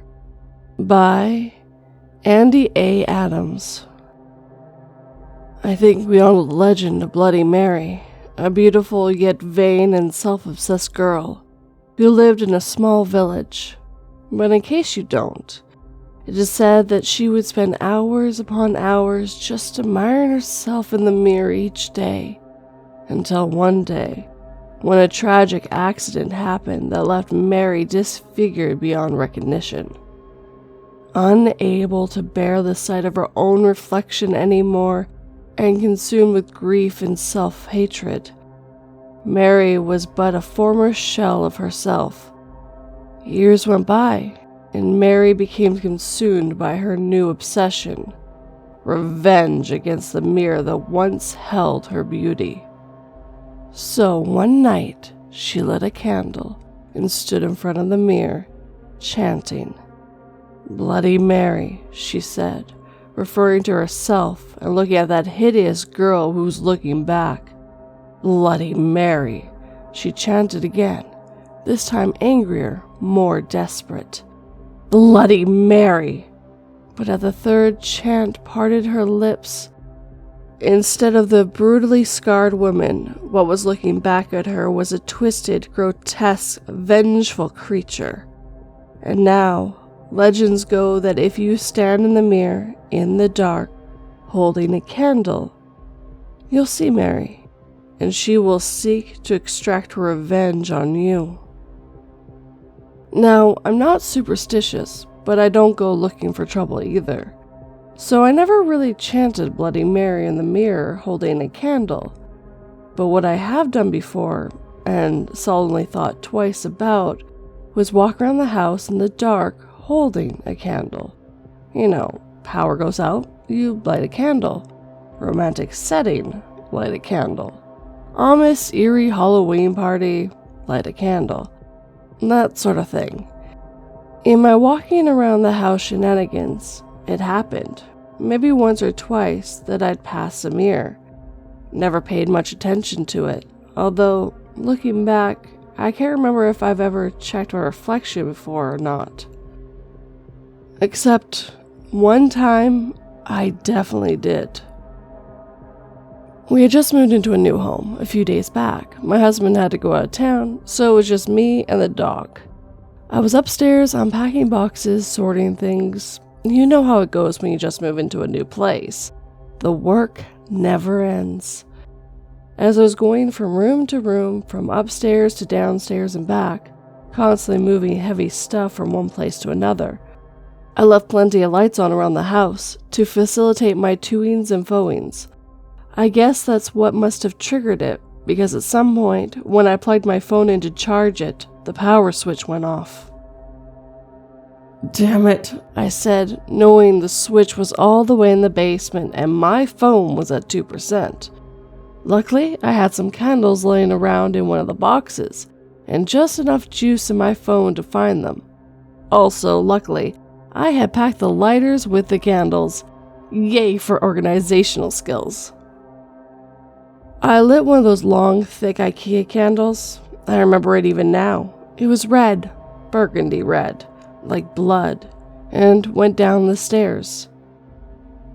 The house had a huge mirror just at the entrance, on the left, covering the whole wall. This mirror would also greet you as you came down the stairs, as the staircase was also positioned at the entrance, but on the right-hand side. So, as I descended with my lit bloody red candle, I came face to face with the wall-sized mirror. There was no way to not look at my reflection, save for closing my eyes. Not that it was a concern at the time. As I was coming down the stairs, I noticed something off on my neck, so I stepped up to the mirror for a closer look. Initially, I couldn't spot anything, But as seconds went by, I felt like my reflection was distorting. I moved about and sure enough, the reflection did too. But it was grinning in a way that I felt my face wasn't grinning in reality.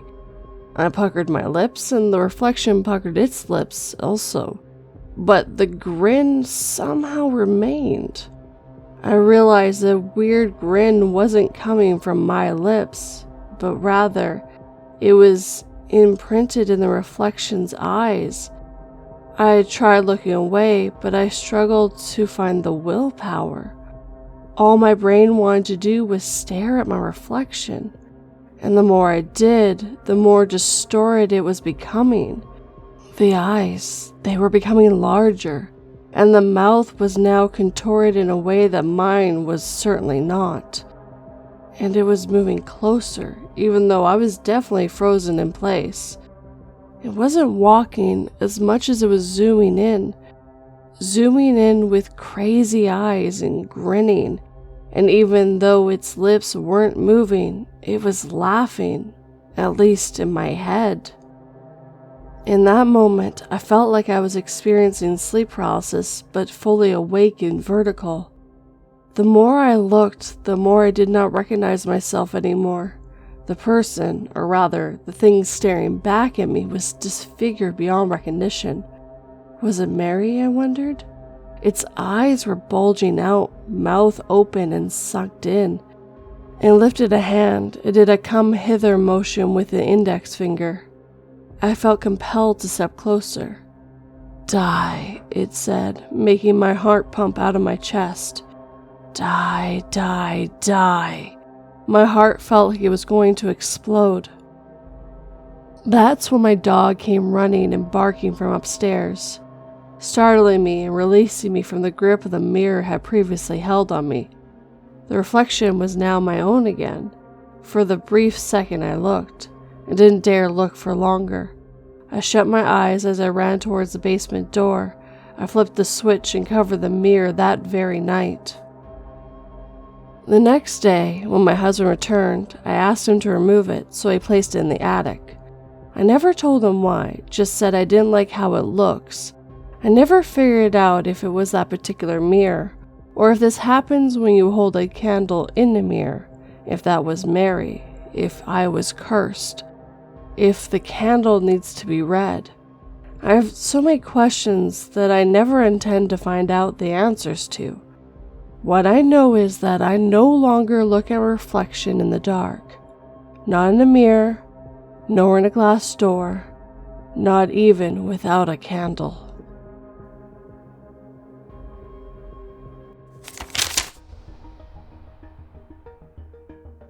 The note read, "Please make sure the cats are fed, their water is changed often, and they get plenty of love." "A bit too late for that," I whispered as the paramedics lowered the body of my brother down from the ceiling fan, his feet having been chewed down to mangled stumps.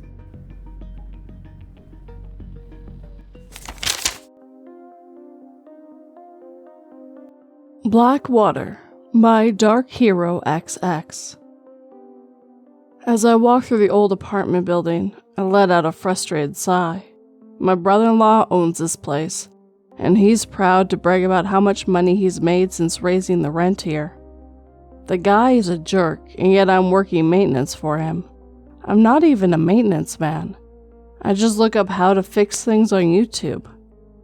He pays me well enough for me to be content, and I'm cheap enough for him to save some money. Today's job seems plenty easy enough. A little old lady at 3B needs her bathtub fixed. In my mind, it sounds just like a clog or something, but she complained to my brother-in-law that it was something much worse.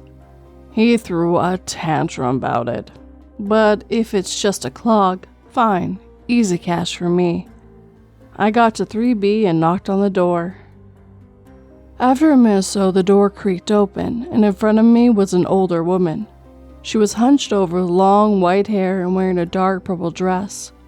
Her nose was long and hooked at the tip, and she gave me a smile with a few missing teeth. I held back laughter as I imagined her flying around on a broomstick. I strained up and introduced myself, to which she grabbed my hand to greet me. Her hands were soft and warm. For a second, I remember my grandmother. She pulled me inside of her home and led me to the bathroom. I took quick glances around the place as I followed her. The place was filthy, with piles of full trash bags lining the wall. The air had a rotting odor within it and got stronger as I continued to walk with the lady. We reached a door, and as she opened it, I was hit with a putrid stench. The old lady seemed unfazed, but I was gagging. She turned to me and asked me if I was okay. I coughed a bit more, and after a minute, I managed to compose myself. I assured her I'll get things fixed and walked into the room. The bathroom was small. Just like the rest of the apartments, it hadn't been cleaned in ages. I looked at the bathtub, and the bottom was filled with about 6 inches of jet black water. I set my tool bag onto the floor and rummaged inside to find my drain auger. I set the tip of the long coil into the dark water where I thought the drain would be. There was no resistance, but the coil sank deeper and deeper. I began to slowly crank the auger and the coil twisted, but the water still motionless. Confused, I tried to retract the drain auger, but it wasn't coming up. I stood up and pulled, but there was no give. I let out a sigh as I rolled up my left sleeve. I got on my knees beside the tub. The smell was absolutely horrendous. I cleared my mind and plunged my left arm into the dark water. My hand went through. The water felt like sludge, as if I was putting my hand through ink and it was ice cold. I pushed down and noticed that I had submerged most of my forearm inside the water. There was no way this tub was that deep.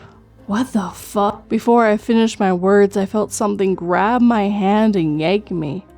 My right hand grabbed the edge of the tub and I managed to stop myself before I got pulled inside the water.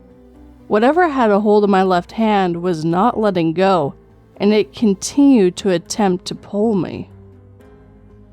I resisted, the black water splashing up everywhere, causing beads of darkness to cover the bathroom. I pulled my arm and then I heard a pop. I let out a scream as a sharp pain exploded from my left shoulder. The old lady called out, asking me if I was okay, but I continued to cry in pain. Whatever was inside this pitch black water was going to take my arm off. I managed to prop a leg onto the edge of the bathtub and push with it, giving me enough strength to slowly pull my arm up. I clutched on my slumped left arm with my right and pulled.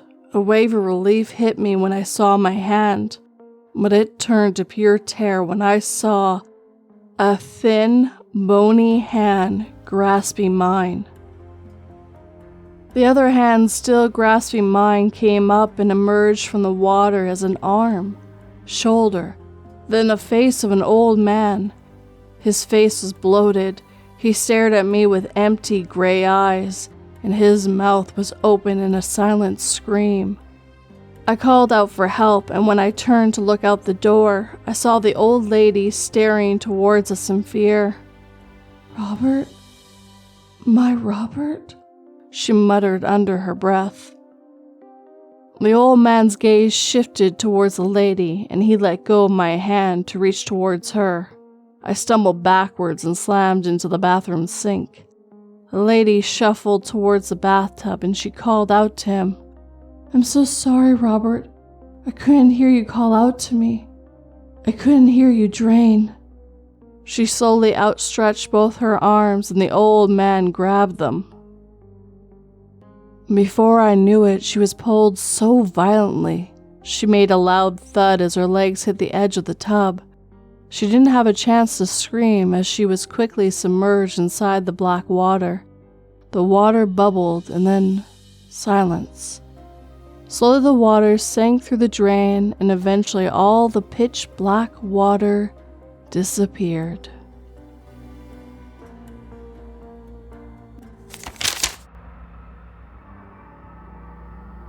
when I asked the genie for a companion animal that would live as long as I would, and that would be loyal, cuddly, and as sweet as any other pet. I felt smug imagining a puppy that would easily live 50 years by my side.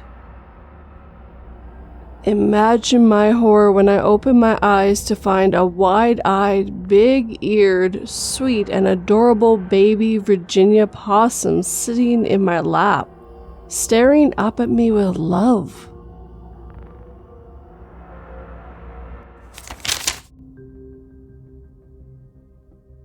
The Haunting of Willowbrook Manor, A Descent into Darkness, by Many Definitions 6775.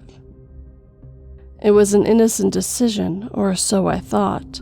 I had always been fascinated by the supernatural, drawn to the eerie tales that sent shivers down my spine. Little did I know that my curiosity would lead me down a path of terror and despair, into the heart of an otherworldly nightmare. It began when I stumbled upon an obscure ad in a local newspaper. Seeking brave souls, Willowbrook Manor, the most haunted house in the country. The allure was undeniable, and against my better judgment, I decided to embark on this perilous journey. Arriving at Willowbrook Manor, I was greeted by an imposing Victorian mansion, shrouded in an ominous mist, its dilapidated facade alluding to an air of desolation and decay. Despite the chill in the air, I felt an inexplicable warmth tugging at my insides, urging me to explore its haunted halls. Stepping through the creaking double doors, I was enveloped in a suffocating darkness that seemed to whisper ancient secrets. The air was thick with a tangible sense of foreboding. As I cautiously made my way through the labyrinth of corridors, I could hear distant whispers and disembodied footsteps echoing from unseen corners. Rooms that had long been abandoned sprung to life, each with their own spectacle inhabitants. The spirit of a tormented artist, forever trapped in the pursuit of his masterpiece. The ghostly echoes of a child's laughter, accompanied by the phantom cries of a dreamy mother. Shadows danced along the walls, mocking my feeble attempt to escape their clutches. The nights were the worst. As the moon bathed Willowbrook Manor in an ethereal glow, the spirits grew restless, their presence intensifying. The walls seemed to breathe, and the paintings that lined them twisted and contorted into macabre scenes. The anguished cries of the damned resonated through the halls, sending chills down my spine. Sleep became a distant memory as nightmares plagued my every moment. Visions of apparitions with hollow eyes, their spectacled fingers caressing my soul. Dreams of being trapped in a never-ending maze pursued by nameless horrors. Each night was an endless descent into darkness, robbing me of my sanity. Days turned into weeks, and I found myself spiraling deeper into the clutches of the Willowbrook Manor. The line between reality and the supernatural blurred, leaving me questioning my very existence. The spirits seemed to feed off my fear, growing stronger with each passing day. I sought solace in online communities, sharing my experiences and searching for answers. But all I found were others trapped in their own haunted nightmares, their lives forever intertwined with the malevolent forces that plagued Willowbrook Manor. It was a curse that bound us together, a collective suffering that no one else could comprehend. Now, as I sit here in flickering candlelight, writing this desperate account, I can feel the presence of the spirits closing in. Their icy breath caresses my neck, whispering promises of eternal torment. I know that escape is impossible, that I am forever condemned to wander the halls of Willowbrook Manor, a prisoner of my own curiosity. So, dear listener, heed my warning. If you ever come across an invitation to Willowbrook Manor, cast it aside. From within its walls lies a darkness that will consume your very soul, and once you enter, There is no turning back.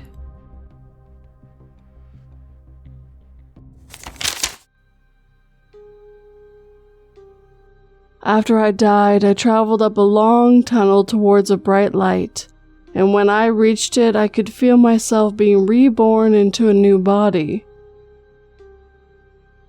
As I opened my tiny eyes for the first time, I looked around, only to see myself emerging from an egg casing with a dozen or so other baby cockroaches.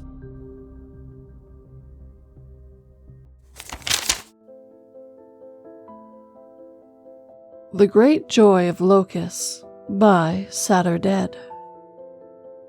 My grandfather, Edgar Eddie Hurrence, passed away in early February. This was the man who inspired me my whole life and encouraged me to pursue whatever whims I was passionate about. When I wanted to be an astronaut, he sent me to space camp. When I wanted to be a soccer player, he got me my first pair of cleats. So, years later, when I wanted to get into aerospace engineering, there was no questions about it. He was there to help. He knew I'd eventually find my way, and that the best thing to do was to encourage me to try and push myself further.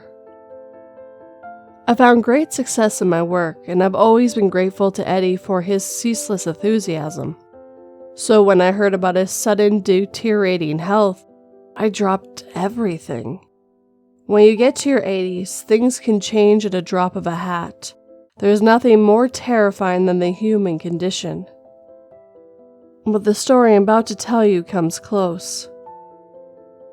I took care of Eddie those last few weeks of his life. We wanted him to be able to spend that time at home with friends and family, and we did whatever we could to make that happen. But Eddie had plans. He didn't want to spend time at home. He wanted to travel one last time. He had this strange idea to go to this little town in South Dakota. I couldn't figure out why, but he was determined. He got this strange shimmer in his eyes whenever he spoke about it. "I gotta go," he said. "Please, I just gotta go." It was a small town northeast of Rapid City. You could barely see it on a map. You could see the houses, but there was no name to it. That's how I got to know about Locust, South Dakota. Eddie died 2 weeks ahead of his planned trip to Locust. His passing was sudden, devastating, and confusing. I never heard him talk of that place before, and there was no real explanation as to why he wanted to go there. So I decided as a final show of gratitude to spread his ashes there. I made a reservation at a motel and drove out there over the weekend. There was no information about the motel I was staying at, what the buildings in the town were used for, or who lived there. It was a whole town of question marks. Not because of anything being hidden, but because no one cared to look closer. This was the kind of town that was just a bunch of houses by the side of the road. The kind of place you pass by, only ever asking yourself who lives in a place like this to begin with. But when the time came, I carefully packed Eddie's bronze urn and took it to the road, not knowing what to expect. I'd never been to South Dakota before. On the first day driving through Rapid City, there was this violent snowfall that almost threw me off the road. Going up to Locust was about as flat terrain as it gets, the endless fields of snow stretching for miles. Not that you could see that far because of the weather, but still. The first night in Locust wasn't anything special. I arrived pretty late, got myself a gas station hot dog from across the street, and crashed in my room. The owner seemed nice enough, a soft-spoken elderly woman called Dottie, who was eager to make sure I had everything I needed for my stay. I crawled into bed, watched some TV, and fell asleep. I left Eddie's urn out. He loved watching late-night television. I figured he'd appreciate me leaving it on. The weather had cleared up by morning. The sun reflecting off the fresh snow was blinding, and there was this awkward humidity in the air. It was still cold, but wearing a jacket made me feel sticky, like a warm ham in a plastic bag. Awful. I brought my backpack, taking Eddie along. I was going to check out the town, ask a few questions, and try to figure out why Gramps wanted to go here so badly. Dottie, the owner, was up early. She asked me all about my plans, if I slept alright, if the water pressure in my shower was okay. I got the impression she didn't see a lot of new people. "I'm actually here for my grandpa," I said. Before I had a chance to elaborate, Dottie lit up like a candle, her smile growing wider and a laugh bubbling up. "How exciting," she said. "Wait, don't tell me. You're Donnie's boy, right? Or is it Hector?" "No, sorry, I wasn't clear. My grandpa never made it here." "Oh, I'm sorry to hear that," she sighed. "I'm sure he would have loved our little town." "It's strange," I said. "I don't think he's ever been here. Why would he be so eager to visit?" "None of us have been to heaven either," she said. "But we still wish to see it." She laughed it off and took me to a small dining room. Fresh bacon, eggs, and coffee. A little slice of heaven right there. Dottie had a few other guests that morning. An old couple and a woman in a wheelchair. Just people from the neighborhood, it seemed. The woman in the wheelchair had an oxygen tank and a white mask covering half her face, which she carefully removed to put tiny pieces of pancake in her mouth. She winced with every bite. I first mistook her for an older woman, but on closer inspection, she was close to my age. I was seated straight across from her, at an opposite table. Dottie sat down with me halfway through my breakfast under the guise of offering me a refill for my coffee. "I'm sorry about your grandfather," she said. "Was it sudden?" "It was his time," I nodded. "We just thought we had a little more left." "Terrible," Dottie sighed, shaking her head. "But the Lord knows when our time is due." "Yeah, well, Eddie wasn't really a good friend of the church." "Nonsense, we're all friends here." As she left the table, I found myself staring into the eyes of the woman at the opposite table, a thin gray membrane covering her eyes, as the machine pumped air into her lungs. But there, deep inside her dying orbs, was a strange shimmer, something I recognized from the many hours I spent with my grandfather. She knew something. She'd seen something. Something. I went back up to my room and got my things. I got Eddie's urn, put it in my backpack, and double-checked my email. I still had a life to attend to, even if I'd taken some time off for Eddie's sake. There were meetings being planned, Zoom calls to attend, never-ending spreadsheets. I was in a different headspace, thinking about the practicalities, so when I came face to face with the elderly couple I'd seen downstairs, my mind sort of blanked. They were standing literally outside my door, about to knock. They seemed just as surprised as I was. Hi, the old man said. "Haven't seen you around before." "Can I help you?" I asked. "We heard you were talking to, Dottie," the man continued, "about your grandfather." "All right, yeah, he passed recently." The two of them nodded and looked at one another. "There's someone you ought to talk to." Not knowing what to expect, I agreed to come along. They seemed harmless enough, and I didn't know where to begin with this town. Not that there was much to see. We took a long walk to the east side of town, past the gas station and supermarket. I could see the town church in the distance, blending into the white of the snow. The cemetery was on the other side of the hill. There were a few houses lining the side of the town, and at the far end of the road was a mansion made of eggshell white brick. There was a red mailbox with the name Saffron printed in large letters. Walking up to the door, an old man stepped out to greet us. He looked to be in his early 70s. He had a full head of long hair, a bright white and fully starched shirt, and a prominent gold cross necklace. The couple introduced me to him. "This is Joel," they said. "I'm sure he can straighten things out." I shook his hand, and we looked at each other for a few seconds in complete silence. Finally, I gave him my name. "I'm so thankful for you to be here," he smiled. "I'm sure you have many questions." Joel invited me into his house. The couple asked me to have a blessed day and disappeared into the bright winter sun.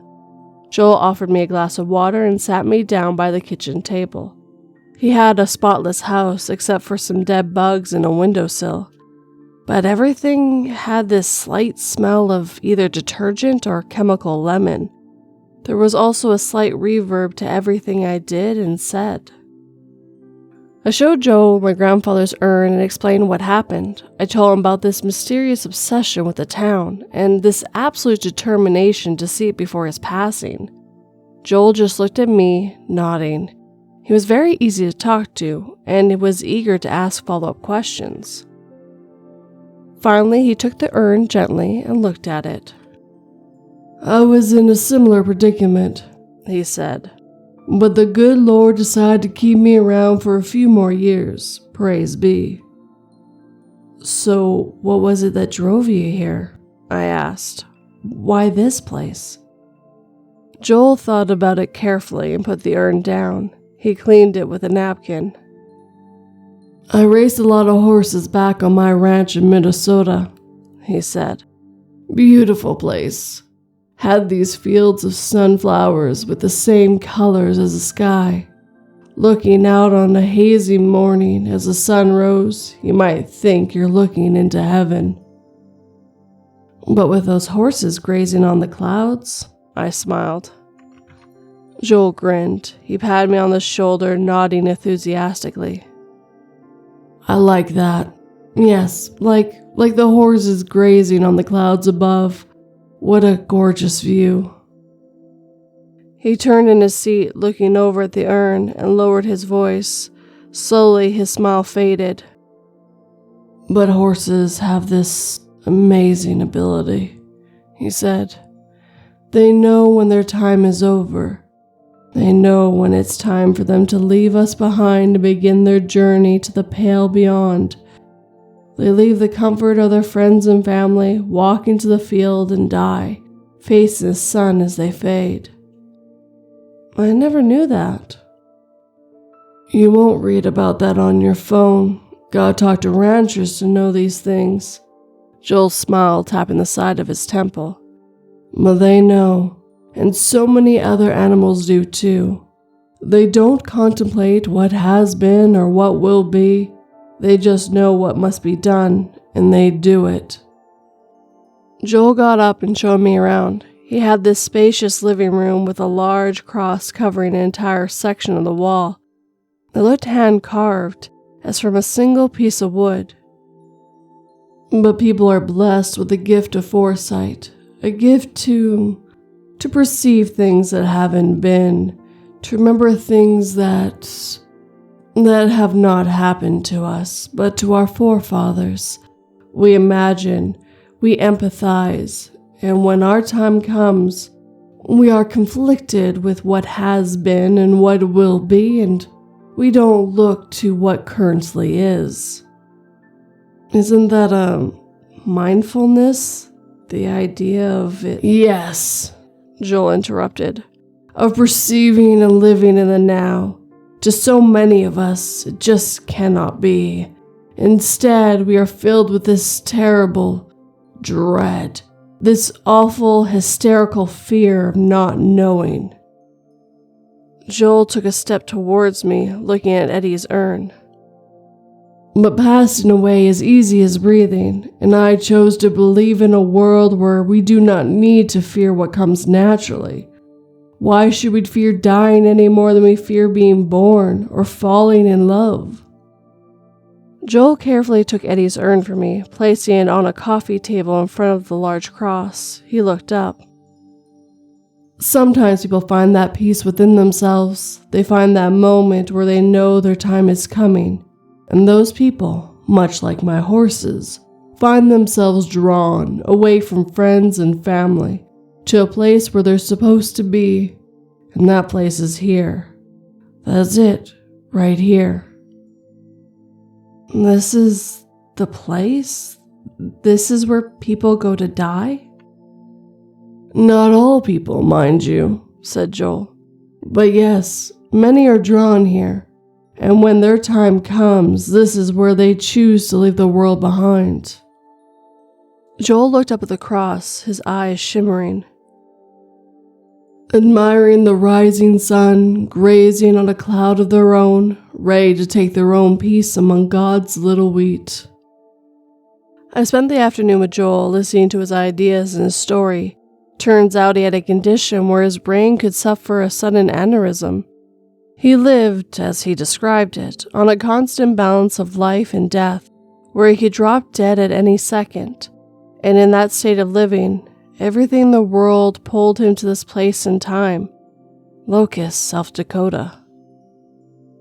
He showed me a few articles about the town. The earliest mention of it were from the 1910s, when they built the church. The cemetery was built on top of a drained lake. There were little articles mentioning the town in passing, but it was just fluff pieces. Anniversaries, weddings, church events. The first real headlines came in the 60s during the cult craze, but it sort of faded over time. People were looking closely at all the off-map gatherings, but most agreed that the town of Locust were just particular, not heretical. But there was this one picture that I couldn't get out of my mind. This article from the 70s, when I could see dozens of people standing in a field, raising their arms to the sky in unison. They looked like scarecrows. Records speak about 10 to 30 people travel to Locust every year or so just to pass away. Most come from surrounding counties, but a few come all the way from Canada or northern Mexico. Joe told me about this one man who traveled all the way from Germany just to drop dead the moment he stepped inside the city limits. Later that day, we wandered back to the motel. Joel offered to treat me to Dottie's home-cooked meal. On the way there, I asked him a question that seemed obvious in hindsight. So, why is this town called Locust?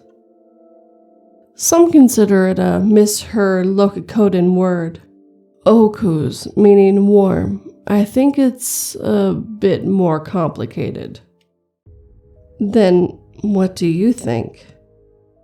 Joel let the words sink in, and he looked up at the sky. The sun had already set, and the stars were coming out. He spoke, and the locusts came, young locusts without number, said Joel. I love that verse. It reminds me that it's the word of God that brings the locusts. But in order for them to be brought, one has to listen. To hear the word of God, the locusts had to hear it spoken. But the locusts can't listen. I'm sorry, but that hardly makes sense. Don't you see? Joel smiled. We are the locusts. How else could we hear the word?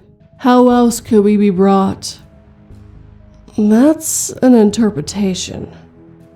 I believe it to be a synonym of sorts. A word mean a sin or a sinful person.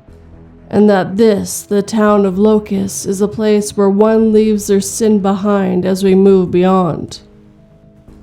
Sitting down to eat with Joel and Dottie, I got the impression that this man was loved throughout the town. He was well-spoken, generous, and intensively friendly. The only one who didn't seem to warm up to his presence was the woman in the wheelchair with the oxygen tank, who seemed to shy away from everyone. I could see that twinkle in her eye still.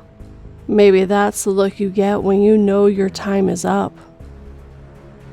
I spent the rest of the day in the company of Joel and Dottie. We had a long talk about the town's history and the various people who passed through over the years.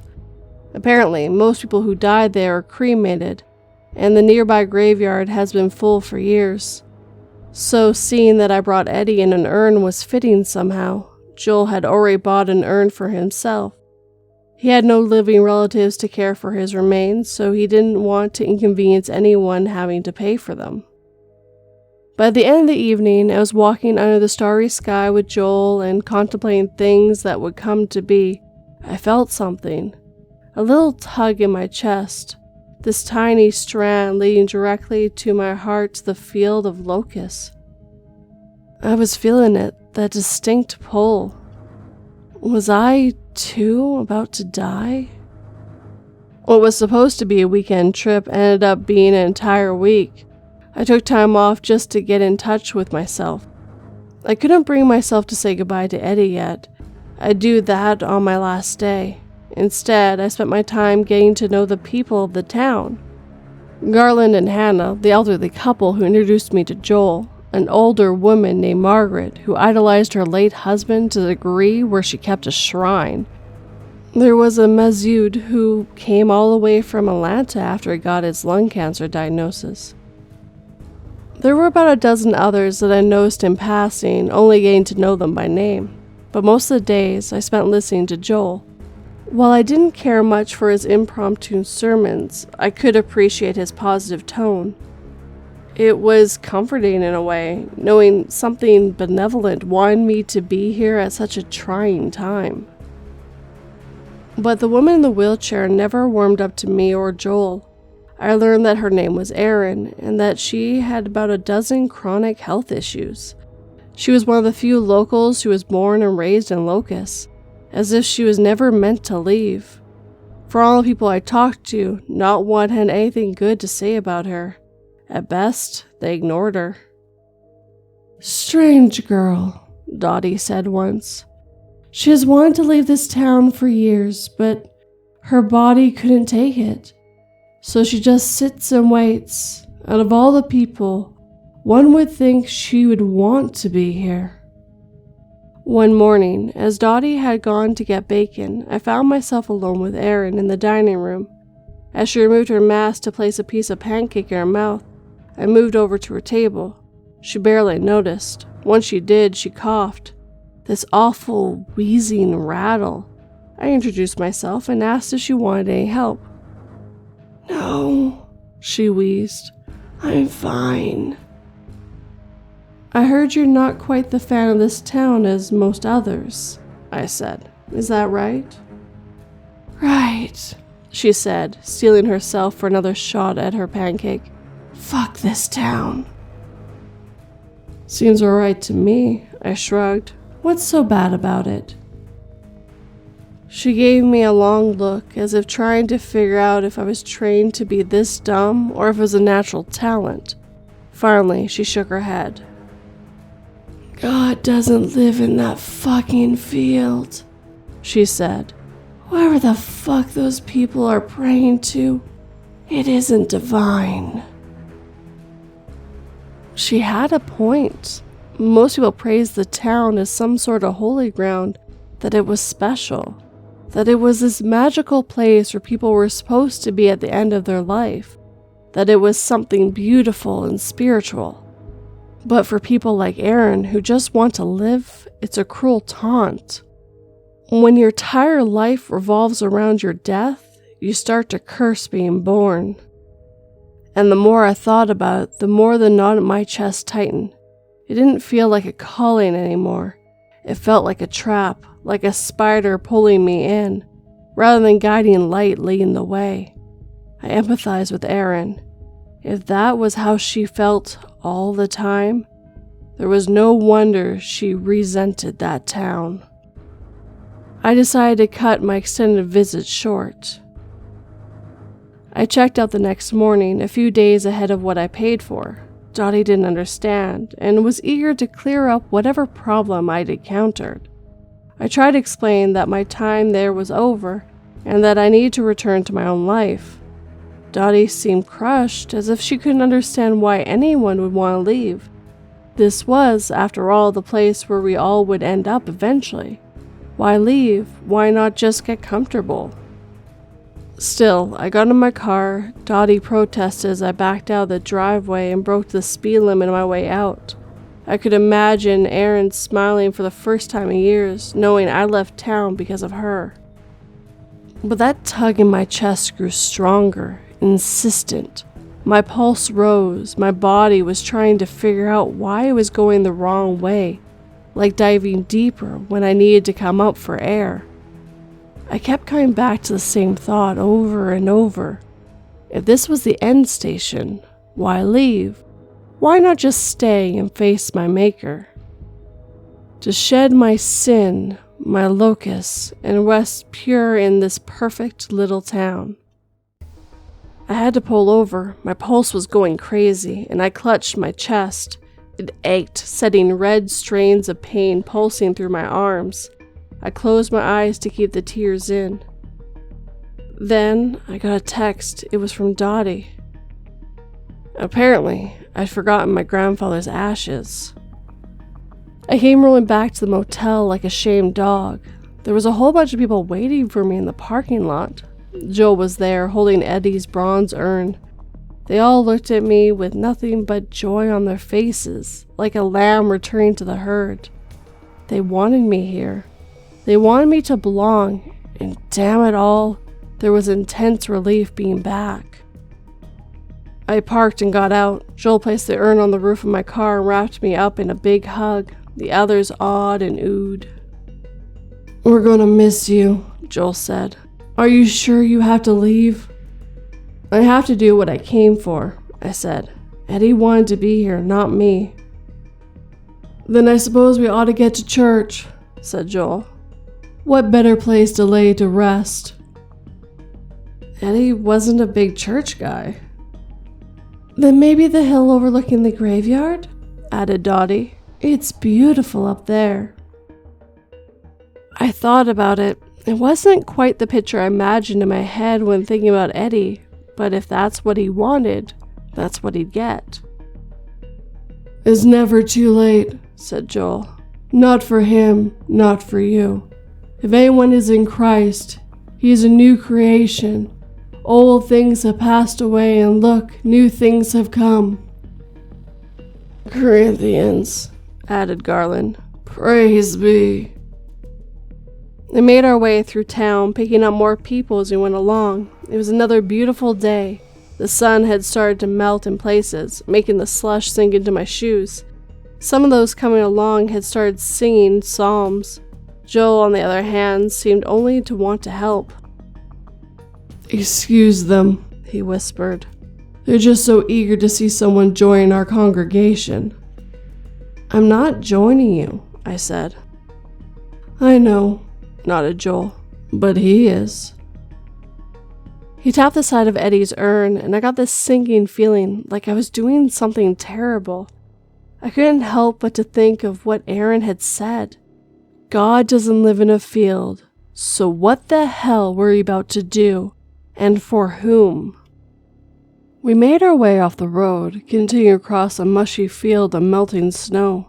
The others were singing loudly and proudly, making the iron ball in my gullet grow. I felt sick. Still, part of me felt like this was the right place to be. But it felt right in an almost artificial sense, the same way a hot plate of French fries can be the best thing in the world, but you wouldn't want that forever. We finally got to the hill overlooking the church. There was this big Jupiter tree casting some morning shade on us, and I saw this vast clutter of tombstones below. For a town this small, the graveyard was enormous. The modest church was dwarfed next to it. As I took hold of the urn, I wanted to let Eddie go and be done with it. I wanted to do this and just leave, never looking back. I could live my life ignoring the pull to come back. That wouldn't be a problem. At least, I hope so. But at that moment, I was struggling to keep calm. Then Joel grabbed me by the arm. "Let's take him closer to the cemetery," he said. "Maybe you'll change your mind." "I don't think I will, Joe." "A walk never hurts anyone," he smiled. "You got legs, use 'em." He took me down to the cemetery as the others were singing to the full extent of their hearts. Even Dottie had joined in, her usual quiet voice booming with certainty. Joel led me by the arm, waving through the tombstones. Then, suddenly he stopped. He raised a hand. "Can you feel it?" he asked. "Can you feel this place?" I don't know what to feel. I couldn't tell him the truth. I felt ill, like my body was revolting. I cursed Aaron for putting that thought in my head, that this place wasn't what it's supposed to be, that there was something wrong, unholy at play. "I deserted you for a brief moment, but will take you back with great compassion," sighed Joel. "We all have doubts, but this is the right decision. This is his place. This is his home." I closed my eyes, the song reaching a fever pitch. Joel strengthened his grip on my arm. I turned the lid of Eddie's urn and felt the world shift. Something waiting to receive him, to welcome him. "I will repay you for the years the swarming locust ate," spoke Joel. "The young locust, the destroying locust, the devouring locust, my great army that I sent against you." "Praise be," added Masaz. "Praise him." And they praised him. They cheered him. They hollowed and raised their hands to the sky. And as I turned the lid, there was this weight building in my chest, but I couldn't stop myself. I needed this release. I needed to move on. Then I heard a strange noise, a beeping of sorts, an insistent, machine-like beeping. It was Erin, using her electronic honk of her wheelchair to grab my attention. She just sat there, staring at us. Not disappointed, not angry, just terrified. And for that brief moment, there was no shimmer in her look. She was just a scared girl, hoping against hope that I get my mind in order. All around me, I saw these people looking at me with dilated eyes, mouths open like animals waiting to bite, their arms shivering with excitement. And under my feet, the ground moved. It was subtle, but it was there, a bulge moving just beneath the earth, going from grave to grave, something massive, eagerly awaiting an offering. I looked up at Joel, still clenching my arm, and for the first time, I could see him clearly. This was a sickly man. He wasn't just old, he was ancient. I could see the outline of his skull, the lining of the veins reaching the end of his jaw muscles. He was more bone than man, his sunken eyes blackened with rot. "Let go," Joel wheezed. "Pass him on." Skeletal fingers wrapped around my arms, poking into my skin, beige teeth struggling to hide behind razor-thin lips. The cross around his neck, nothing but gold-colored nickel. How had I not seen this? I turned the lid back on tight and shrugged him off. There was an immediate gasp from the crowd. "What are you doing?" yelled Dottie. Masad got angry. Hannah and Garland snarled like animals. Margaret wielded her walking stick like a sword. And behind them were the nameless crowd we'd gathered on our way there, most of which barely even looked human. Some were little more than bone and sinew, others were so pale their skin seemed translucent. There were dozens of them. Maybe hundreds. Aaron beeped again, snapping me to attention. Clutching the urn tight, I tried to push my way past Joel and burst into a sprint. He tripped me, and I dropped the urn. Luckily, the lid held tight. Bronze doesn't break easily. I fell flat on my stomach as the ground beneath me moved. As the bulge buckled, a crack in the ground revealed something underneath. A pulsing, segmented body, white as snow, covered in thick mucus. It bobbed back and forth like the abdomen of a wasp. It stank of dog's breath. It must have been at least 7 feet wide. A hand gripped my ankle, dragging me back into the crowd. Joel stood ahead of me, lifting the urn. "You have already committed him," he said. "You can't go back on your word. A bond has been made, and the price must be paid. Would you deny your loved one's salvation? I struggled, hands grasping me, lifting my head, forcing me to watch. The iron ball in my stomach felt like an egg ready to hatch. I wanted to beg for forgiveness, but not from whatever god they praised, but from my grandpa. I shouldn't have taken him here to begin with. I should have known better. Joel held the urn high, speaking at the top of his lungs.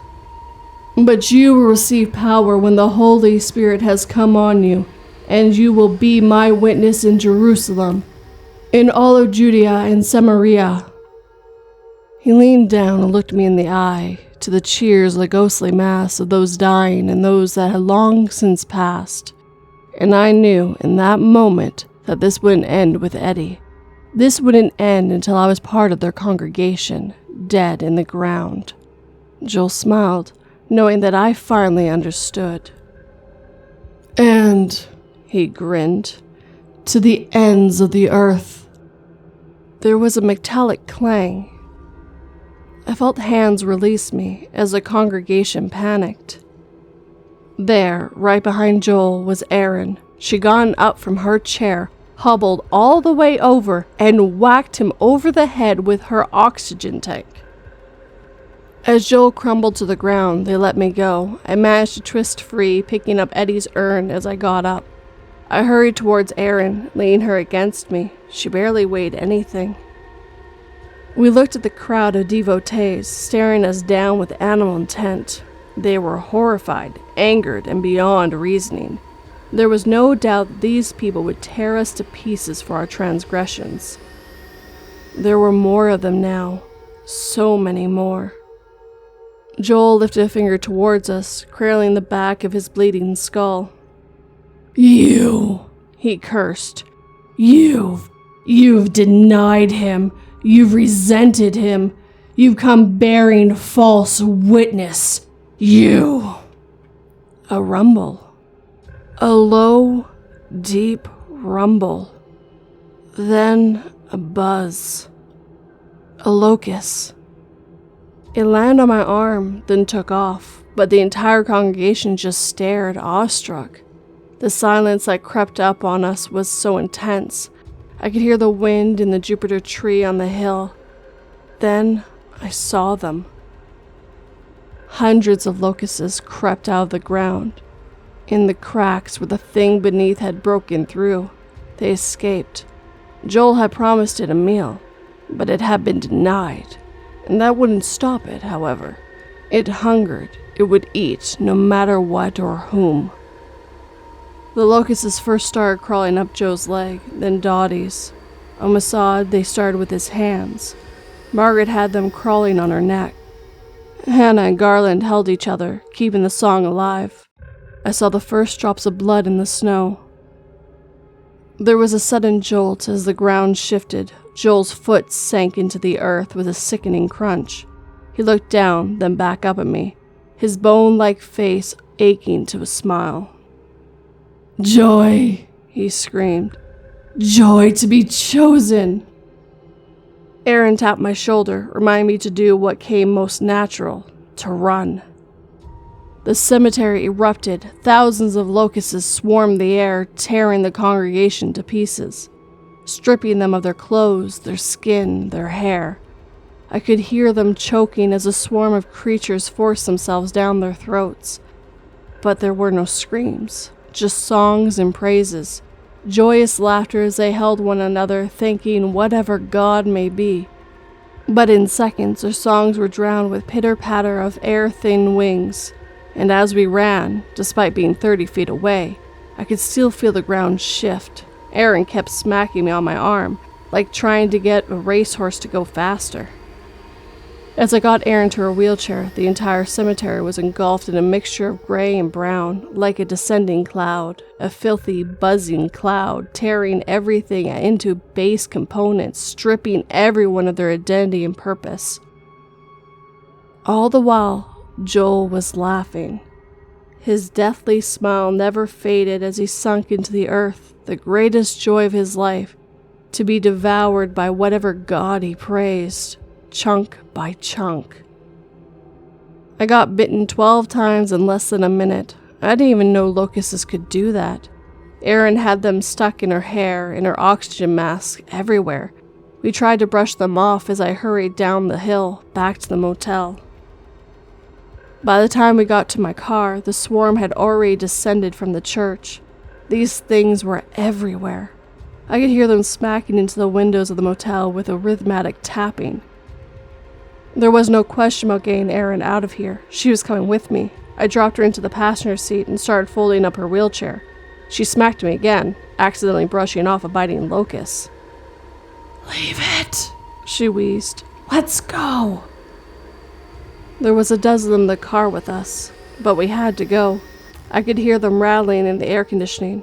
For the second time that day, I backed out of the driveway and broke the speed limit. On my way out of town, I felt that tug in my heart, that thing in me telling me that I was misunderstanding everything, that I was letting myself down, that I was breaking a holy convent, and that some things were not meant to be understood by people like me. That there was a reason that the first thing angels said when they reveal themselves to mortals was not to be afraid.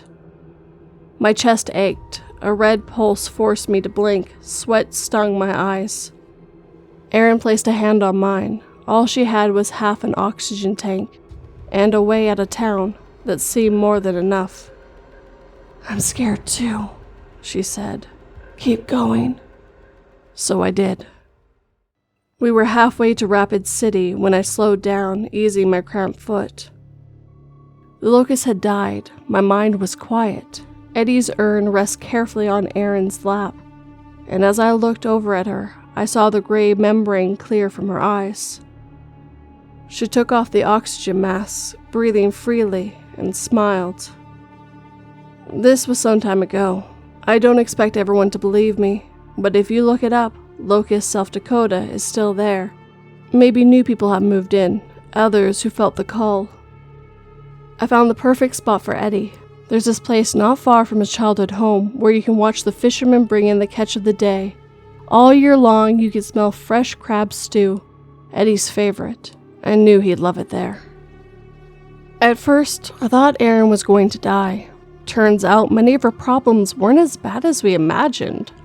Sure, she had some muscle atrophy from spending years in that chair, but physical therapy would go a long way.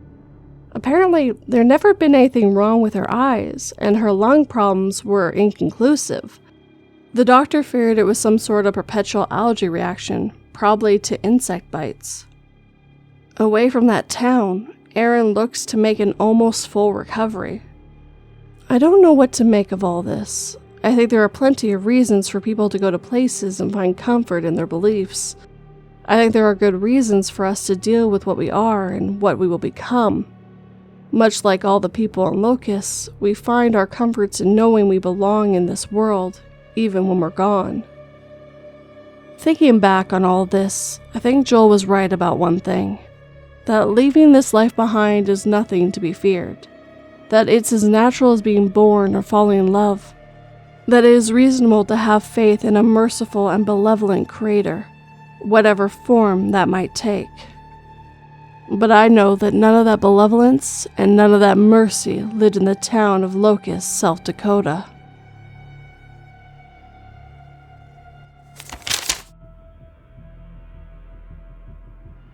After months of my daughter being distant from the two of us, my husband and I rejoiced when she agreed to a family game night of Cluedo.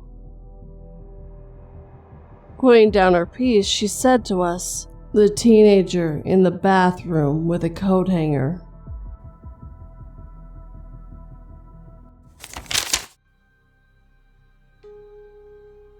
I hate Christmas after this happened. By Glittering Return 316. This happened to me when I was 13. I always used to love the holidays, especially Christmas. I guess it's because I loved getting gifts like every other kid. Don't judge me, but I come from a wealthy family. We lived in a beautiful 2-level, 5-bedroom, 6-bathroom home on Long Island, New York. My sister and I go to a private school, and we take several vacations a year. Yes, we are spoiled. My parents both work high-paying jobs doing who knows what, but it brings in money, so who cares? What happened on Christmas Eve when I was 13 really made me dread the holidays. I still have nightmares about it. This is my scary Christmas story. On December 21st, it was my sister Julia's birthday. She turned 9. Because it was so close to Christmas, my parents did not spoil her too much. So they just gave her Robux, like $100 worth of Robux. She was very happy and held on to the money until Christmas Eve. We always have family and my parents' friends come over on the eve for dinner and a party. Myself and Julia would stay in our rooms and just watch movies and play video games. Why would we want to hang out with family and their friends anyway? On Christmas Eve at 6 p.m., they all came over dressed in their best holiday threads, the women in their sparkly red and green gowns and the men in their black and white tux. As Julia and I were in my room playing Roblox, we heard all the chattering, the laughter, and the clinking of the fancy wine glasses. All seemed typical until we heard a loud scream from one of the guests. It sounded like a scream right out of a slasher movie. Julia and I jumped. "What the hell was that?" I asked her. Like she would know, she said, "That sounded like Aunt Dee." We just looked at each other in terror. I decided because I was older, I would go check things out. I slowly opened the bedroom door and walked towards the staircase leading to the living room, where the party was being held. Julia just peeked her head out the bedroom door and watched me, her eyes as big as saucers. She put her finger on her lips to tell me to be quiet. I looked down the stairs, and at the bottom of the steps was a pool of blood. Red blood. There was a commotion, and it sounded like people were panicking. They were asking each other what they should do. I ran to the kitchen where parents were, asked what happened, who was hurt. My mother was just staring out into the backyard. She did not answer me. My father told me to go back upstairs. I demand an answer. I mean, are we safe? Did someone break in and hurt one of the guests? Did you call the cops? "Get upstairs!" my father yelled. I ran like my life depended on it. I ran into my bedroom, locked the door, and grabbed Julie to stay close to me. We were confused and scared, our hands shaking. I asked Julie if she thought I should call 911 or just wait and see. She told me to call them now. "Crap, my phone is downstairs. Give me yours." Julie ran into her room and got me her phone. As I was calling 911, our father came into our room and saw me. He told me to put the phone down. Do not call anyone. I told him I was calling for help. Why can't I call? He told us he was dealing with it, just to stay in the room. He looked very stressed, and he actually scared us with how intense he was being. We obeyed him. Once he left our room, we waited a few minutes, and I decided to go downstairs again to try to hear what they were doing. I will always regret making that decision. So I told Julie to stay in the bedroom and close the door. As I slowly walked down the steps and into the living room, I saw only 4 people huddled in a circle, whispering. The circle included my parents, our Aunt Dee, our Uncle Rob, and I ran into the kitchen and saw a trail of blood leading to the back door. My heart started to race, my hands were sweating, and I was frozen in place. I walked towards the back door and tried to see what was out there. I was hoping and praying it was from an animal, but I knew better. I walked out the door and followed the trail of blood. As I got near the end of the trail, I saw it. I couldn't believe it. What was supposed to be a fun, festive annual holiday party turned into a murder mystery I was trying to solve. Who was this person? I couldn't even tell if it was male or female. The blood, the stab marks. I heard the back door open, so I ran behind the shed to hide. The group of 4 came out and they stood over the body to decide what to do with it. They kept saying, "No police. What happened here tonight stays here." Once they agreed, my father backed his truck into the backyard, and they loaded it up into the bed of what used to be my favorite truck.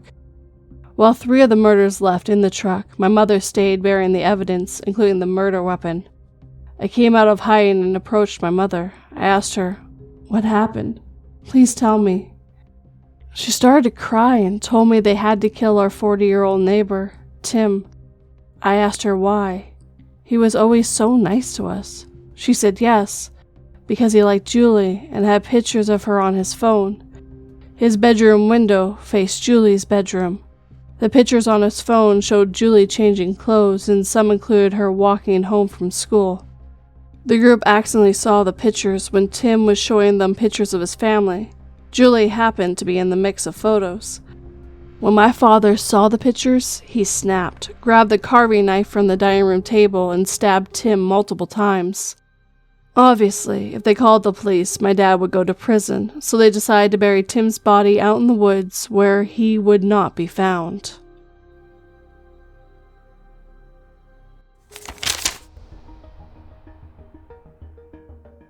My dad has never been emotional or said I love you, but today he came and gave me a box of all his favorite things. He finally said he loved me, and I was able to go to bed tonight happy.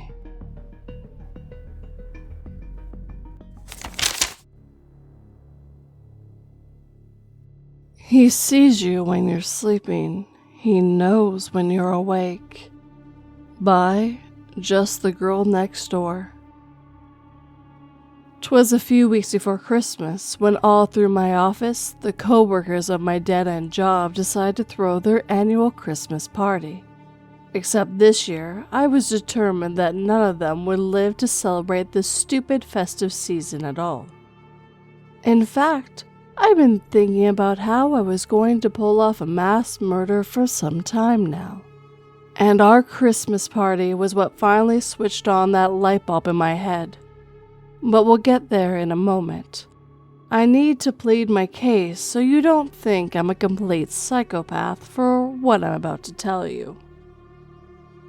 After 2 years of constant bullcrap, I was fed up. I was sick and tired of being treated no better than a rat. Between endless coffee orders, picking up dry cleaning, disgruntled customer service, and cleaning up atomic explosions in the break room microwave, I was about on edge of snapping. And then I got an email from the over-preppy receptionist they had hired about a month ago. The crippling depression from working at this company still hadn't set in yet. Bless her heart. Hey, office fam. I was told it was time to send out our annual office Christmas party email, so here are all the deets. Please join us for dinner this Thursday, December the 7th, 2023 at 6 p.m. This event will take place at Sonny Wilson's Steakroom, so please dress in formal attire. Instead of gift exchange this year, with permission from Dr. GenSen, I've decided to spice things up. Please bring a batch of cookies to exchange with everyone in attendance. At the end of the night, we should all leave with an assorted box of delicious goodies. Please RSVP to the Google invite ASAP. Reservation will need to be made, so I need head count by the close of the day if at all possible. Happy holidays and an even happier New Year. Per Dr. GenSen, please remember that the office will be closed December 20th to January 2nd to spend this delightful holiday season with our families. Be sure to thank him for his ample generosity by contributing to the gift basket that will be presenting to him at the party. Thanks, Talia Freeman. I was about to respond to another email when I heard the sound of a throat being cleared behind me. I know it sounds silly to know exactly who a person is based off such an insignificant action, but I knew exactly who it was, and he was the last thing I wanted to deal with right now. Chrissy, could you clean up the microwave in the break room? I just cooked a can of raviolis and it exploded all over the place. Looks like a crime scene in there. A sigh blew past my lips as I fought the urge to stab the person who was the constant culprit of this issue with the letter opener sitting on my desk. Dr. Dawson, I've told you this before, but I'll remind you again. This is something that housekeeping does. Are you being short with me? My fingers pinched the bridge of my nose as I turned in my chair to face the man. He looked like the epitome of daddy's money, and in a way, he was. Ever since he stepped foot into this office, Dr. GenSen had taken him under his wing as if he was his son. So, despite how badly I wanted to let my impulsive thoughts win, I pasted on a fake smile and stood for my chair. No, I'm not. I'll go work on cleaning the microwave right now. That's what I thought. The smirk that curled on his lip made the anger simmer within me almost bubble over into a boil. Excuse me? With a turn of my heel, I whipped around to face him. You heard me, he chuckled. In fact, you'd make a pretty little maid. Come clean my house when you're done. I shot him a glare before holding up a middle finger and storming off to the break room.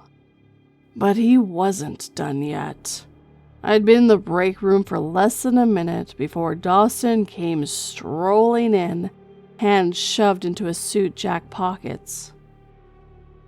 You know, Chrissy, I don't really appreciate that behavior. The condescending tone of his voice was really rubbing me the wrong way, and I had a mile-long list of things I still needed to attend to. I really didn't have time for his silly charades today. So I simply chose to ignore him, reached into the cabinet under the sink and rifled through the clean supplies instead. When I stood up to set everything down on the counter, though, I was met with the incredibly imposing form of Dawson staying over me. Before I could even react, he had caged me in, forcing me back against the counter. Predator eyes roved over me, briefly glancing at my chest before meeting my eyes. You know, he stared. It really is a shame that such a beautiful woman has to work so hard. I sucked in a breath, shifting uncomfortably in my heels. I guess a pretty face isn't worth much when it isn't smart, huh? With a tap to the side of my head, he chuckled. Too bad there isn't much that goes on up there. His finger twirled a strand of blonde hair around his finger before he brushed his thumb over the fullness of my bottom lip. I bet I know what you are good for, though. My brows furrowed angrily as I swatted his hand away. Don't touch me. I ground the words out between clenched teeth and my voice a deadly hiss. Feisty, he growled, a wicked gleam burning in his icy blue irises, his hands traveling down the length of my pencil skirt before giving my butt a rough smack. Before I even realized what I was doing, my hand flew up and I slapped the side of his face so hard that it stung. My chest heaved as I took large gulps of air. I was so livid that I was shaking. In a matter of seconds, his expression flickered between surprise, disbelief, and then anger. With a rough shove, one of his hands wrapped around my neck like a vine of ivory, creeping up the expanse of it before settling on my jaw. My head slammed into the back of the cabinet, the clean supplies clattering to the ground. You filthy little whore! Stop! Both of us turned, slightly taken aback at the intrusion. It was the new guy. He was hired just a couple weeks ago, and had become a constant laughingstock in the office.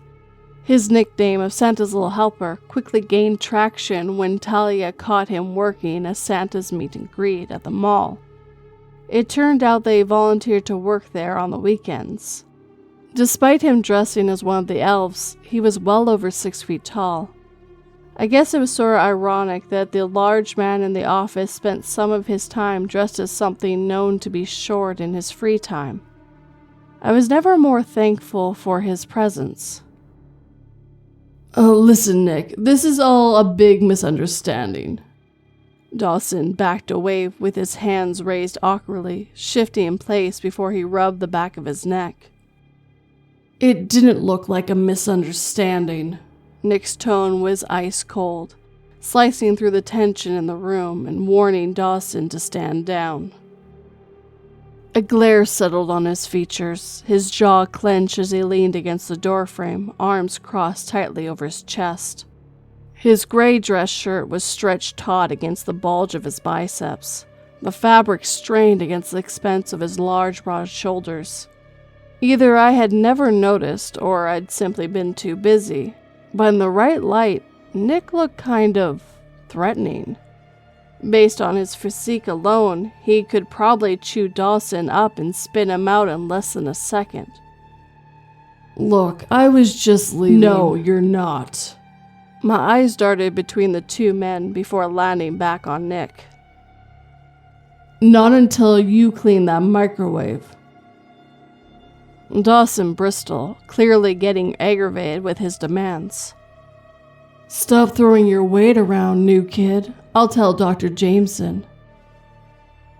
Tell him what? Nick seethed. That you assaulted a coworker? Dawson's gulp was audible. Fine. With a nod, Nick beckoned me towards him, but before I could even step past the threshold of the door, Dawson was quick to remind me of my status at this hellhole. Chrissy. I paused mid-step, glancing briefly at Nick. I don't care what anyone in this office says, he spat. You're no more than a pathetic assistant that begs for breadcrumbs at the feet of a bunch of big shots who have degrees. You'll never amount to anything, and neither will Santa's little helper over there. It took everything I had to bite back my anger. Nick simply chuckled and said, And you're nothing more than a lapdog. Despite the fact that I appreciate Nick's help, Dawson was right. You see, the thing is, I never went to college. I grew up in a middle-class family, but my parents couldn't afford to pay for my education. I wasn't smart enough to get a rocket science scholarship, and my ACT scores were a measly 20. And besides, thinking about being so deep in debt that I have to eat ramen for the rest of my life made me sick to my stomach. Really, the only thing I had to rely on was my looks. My mom had always told me I was pretty, but sometimes, more often than not, I wish I had been born hideous in hopes of trading that in for some smarts instead. So, once I graduated, I worked a few reception jobs. Because I was young and blonde and fresh-faced, I was the perfect candidate. Flashing the customers a pearly white smile and scheduling appointments was a piece of cake. But then, I found myself in my current job.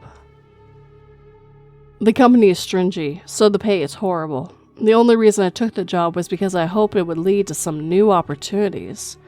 Instead, I've become a corporate slave who babysits educated adults that have to be told to push the reset button on the computer when it's acting a little funny. But I don't want any of you to think that because of my looks, I'm completely and utterly useless. Let's be clear on that. I'm really quite the opposite.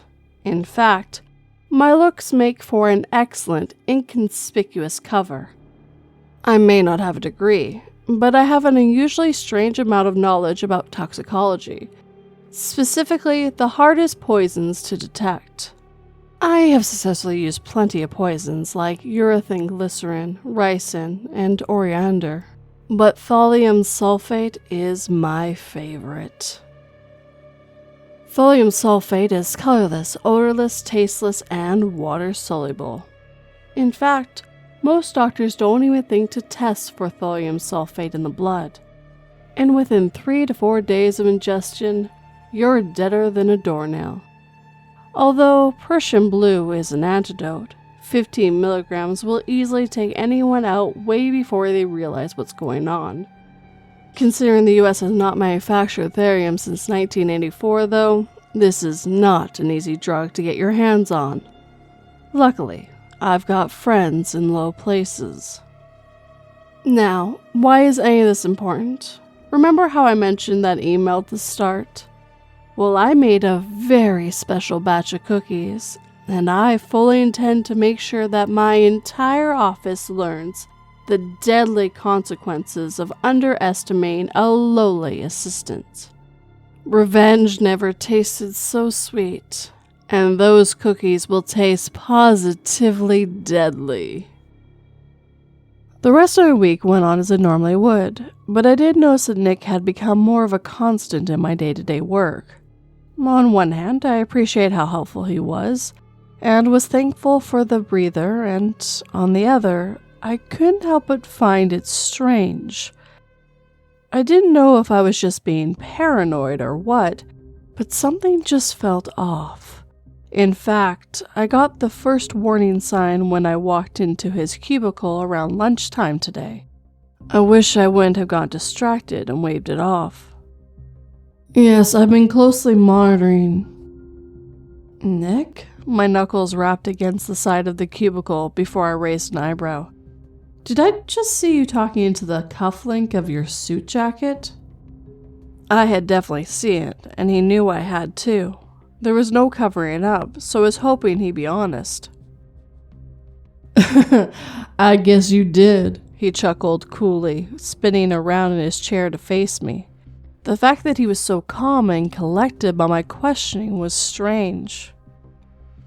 Care to explain? I arched a curious brow, my red-painted fingernails tapping the side of the cubicle anxiously. Oh, I got a wireless Bluetooth speaker in my cufflink. Just some new tech that I got from Santa. I eyed him suspiciously before laughing. Santa? My brow quaked upwards again, a disbelieving smile stretching across my lips. But I decided to play along, slightly amused. And what does Santa want with you at work? I thought you only volunteered on the weekends. A flicker of a smile tugged his lips before he stapled his fingers and released a dramatic sigh. The North Pole never sleeps around this time of year. I'm incredibly busy these days. Uh-huh. I shook my head, laughing again at his silly antics. The two of us had grown close, working hand in hand. He was a bit odd, but then again, so was I. Nick ran a hand through his hair, shooting me one of his prize-winning smiles before hitting me with a wink. I had to admit it. This man was honestly too attractive for his own darn good. The fact that he was a lowly assistant like me was mind-boggling. I felt like he should have climbed the top of the corporate ladder by now. Believe it or not, Chris, but Santa sees and hears everything. And without the help of his team, he won't be able to get everything done in time for Christmas. I playfully slapped his shoulder before rolling my eyes. You're such a weirdo. With a pause, I smirked and whispered, So, am I on the naughty or the nice list this year? It was admittedly a bit of a risky question, but the tension between us was undeniable. From the moment Nick had come to rescue me in the kitchen, both of us had been nearly inseparable. This was sure to give me some intel on whether he shared the same sentiments. If so, I could surely sway him from eating any of my special cookies at the Christmas party. I watched curiously as Nick stood from his chair and took a quick peek around. A large portion of the office had gone out for lunch together, and the others had their heads buried in their computers. An amused grin creeped across my lips when he sat back down, a playful expression melting across his features. With a tug, he pulled me back into his lap, brushing back a strand of hair before he whispered, "Pretty sure you're on Santa's most wanted list." I stiffened at his words. I'd poisoned more people than I had fingers and toes for at this point, and as far as I knew, I hadn't been caught. He couldn't know anything about this, right? I was always very careful. Change of location, change of hair color, new name, new clothes, all of it. "Just kidding." His eyes lit up mischievously as he studied my expression. "But you have been very naughty." My cheeks burned a bright red. With a light smack on his chest, I stood back up and straightened my dress. "You dirty dog," I laughed. Later that night, as I stood in my kitchen with a mixing bowl in hand, I couldn't help but replay his words over and over in my mind. Before I left to go home, he had stopped me in the parking lot and asked to be my date for the Christmas party. Before I even realized what I was saying, the word yes flew past my lips. Little did I know, I was making a huge mistake. The next day flew by, catapulting me into my plans faster than I'd ever even anticipated. As I strolled past the front door of Sony's, the intoxicating smell of fine dining assaulted my nostrils.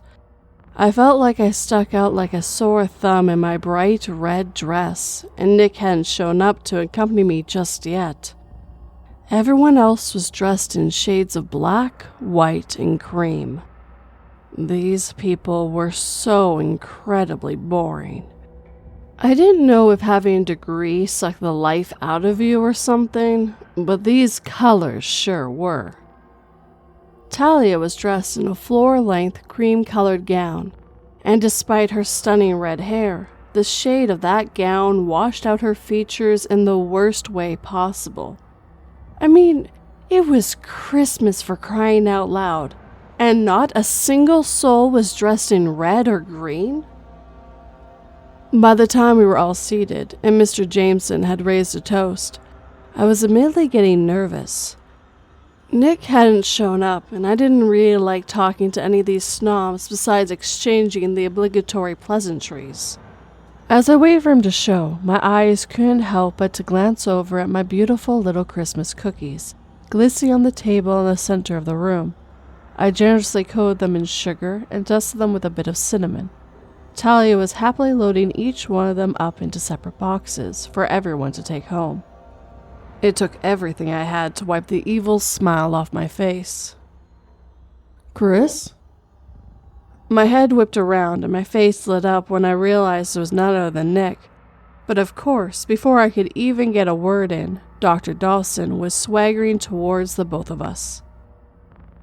"Do I sense a little workplace romance between you two? Rumor has it that Talia caught the both of you red-handed. Mentioned something about some unusual scans on the printer." We both blushed, instantly embarrassed. "I'd hate for Dr. Jameson to find out. Would that be a shame?" Dawson smirked before slapping Nick on the shoulder. "But we're cool, right?" Nick flinched, brushing him off before wrapping a protective arm around my waist. "Say, we're both sensible men, right? If you let me take her out for a spin, we can just forget that any of that happened." My eyes zeroed on Nick's clenched fist, so I did the only thing I can think of. I intervened and offered him a cookie. "Dawson," I chirped. "why don't I take you over to the cookie table? I make some of the best, you know." Dawson's eyes slid up to Nick's, a wicked smirk tugging at his lips before he reached out and took my hand. "I love that, actually. I'm sure Santa's little helper could spare some time away from his precious little present, now couldn't he?"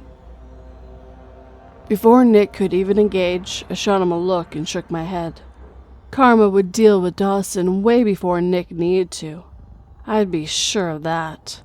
Dragging him over to the table, I shoved a cookie into his hands. I beckoned him to try a bite.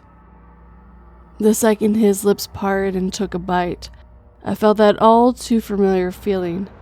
That sickeningly sweet rush of adrenaline I got every time I killed someone.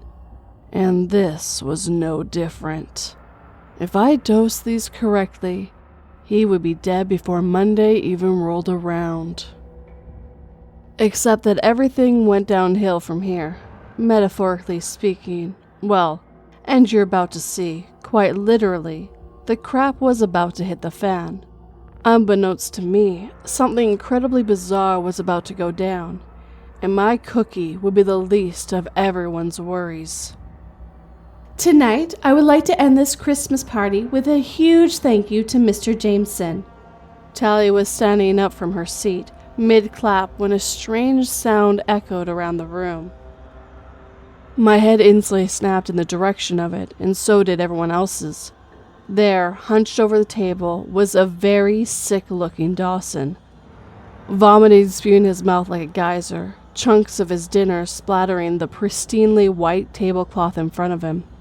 The two women co-worker he had been flirting with all night stood up and gasped. He was throwing up so profusely now that it was projectile. At this point, it was like something off of The Exorcism. The two slim brunettes were covered in thick, slimy goo. The both of them screamed in disgust or anger or maybe both, before blowing chunks themselves. It was complete and utter chaos, and I couldn't help but smile.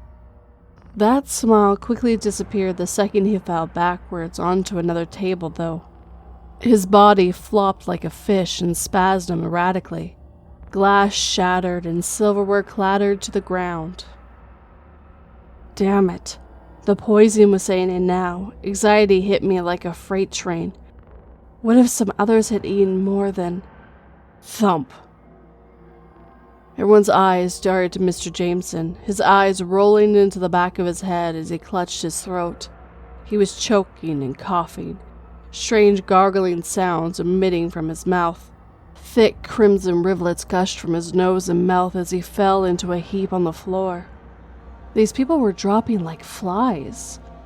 Perhaps I calculated the dosage completely wrong. I couldn't be here. Gathering my skirts, I stood up from my seat and tried to rush past the chaos, but a woman the size of a whale had just wandered out in front of me, and the whole back of her dress was covered in... brown? But then it hit me. It was feces. The smell was overwhelmingly strong. It honestly smelled like something had crawled up her and died. I covered my nose, repulse melting across my features, when I watched it slide down her leg like a thickened chocolate syrup. This was nothing like I had expected. The horror of what I'd done was hitting me in waves.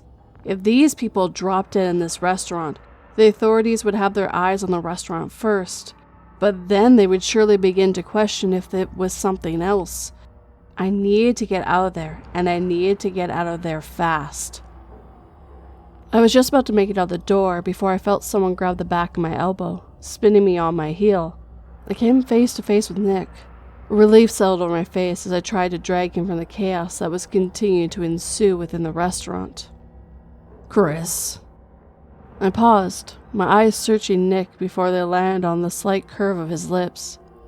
Did you enjoy your wine? Huh? Your wine, he repeated with a nod. Did you enjoy it? My wine? What the heck are you going on about, Nick? This really is not the time to be a wine connoisseur. I really need to... And that's when I felt it. The slight tingling sensation dancing across the tip of my tongue. The numbness in my fingertips. The strange light-headed feeling buzzing at the front of my head.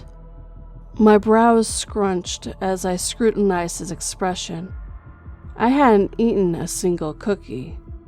But that's when it dawned on me. It was you. My words were slurred as I stumbled over them, hurriedly pushing them past my disbelieving lips.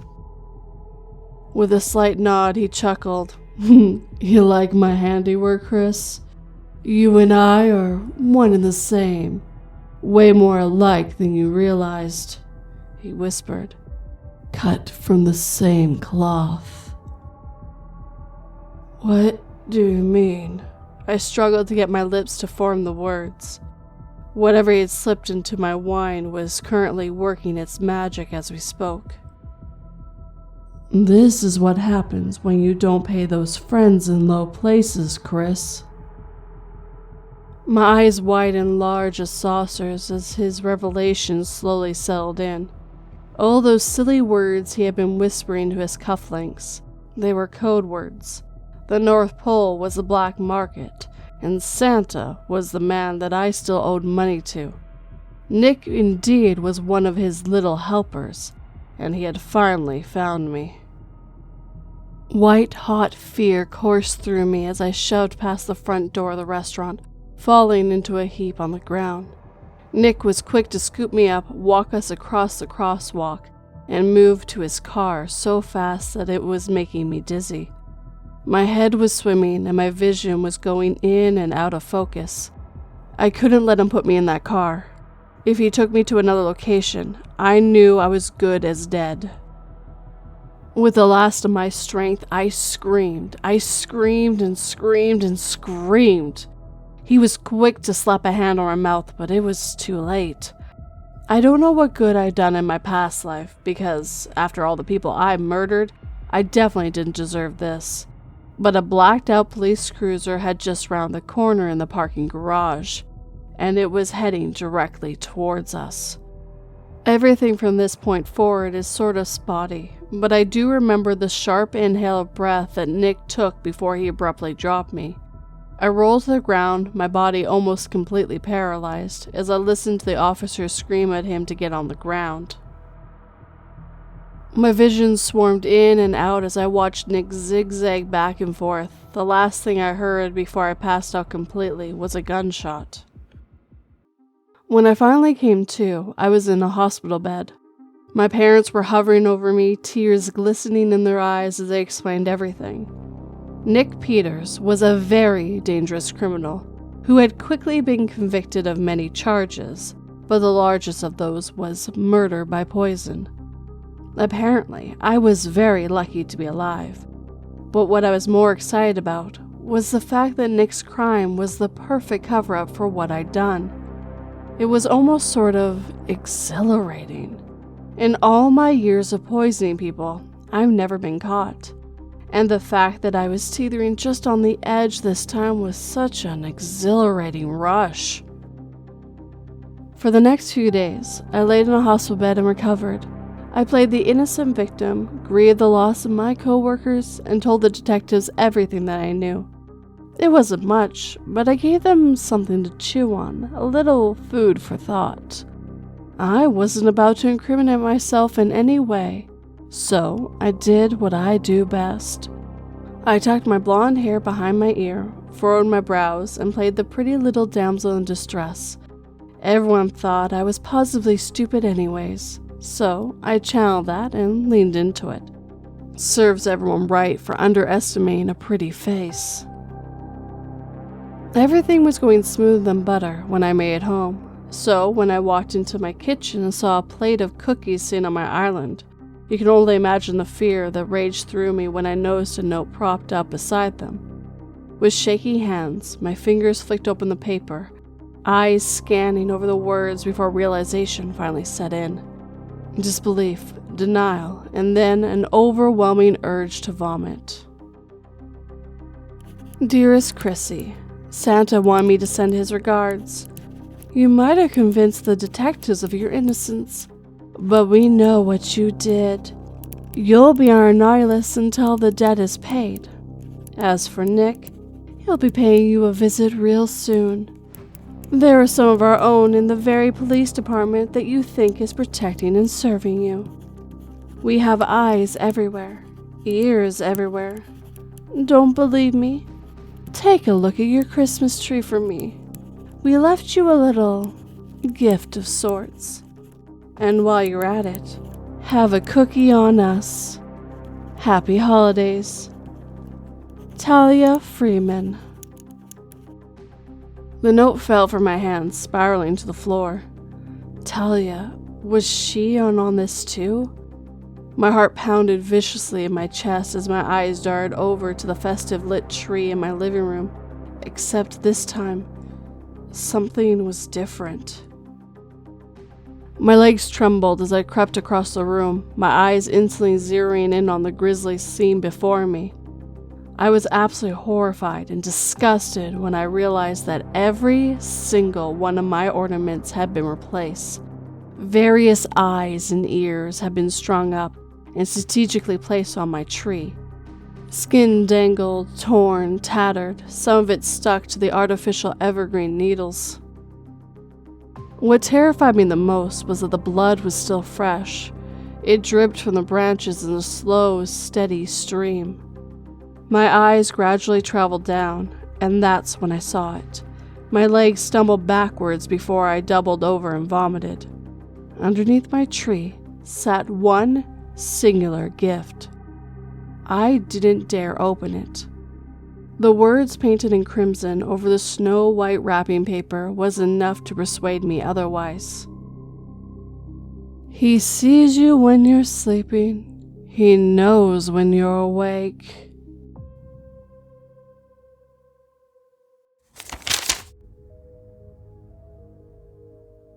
My doctor told me taking the small yellow pill twice a day would make my daughter's horns disappear. She kept saying they made her feel sick, so I used a knife instead.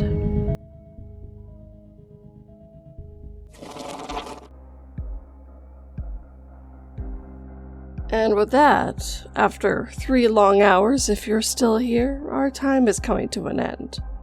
I hope you enjoyed this compilation of some of the stories that I did back in October of 2023 to December of 2024. I didn't even get all of Christmas done. If you enjoyed this video, hit that like button and make sure it feels it. If you're new, please subscribe and turn that pretty little bell to all notifications. And if you're on a platform that allows it, please leave a review to tell me what you think as well. And if you know anyone who will enjoy this kind of content, please share it with them. As well as if you'd like to get early access and a few other bonuses, I do have Patreon and membership. As well as if you'd like to do a one-time donation, I have PayPal and Buy Me a Coffee. All my links, including the ones to my socials and website, are in the show notes / description box for you guys. But as always guys, thank you for watching and listening. It always has and always will mean the world to me. Sleep tight and don't let 42 bite.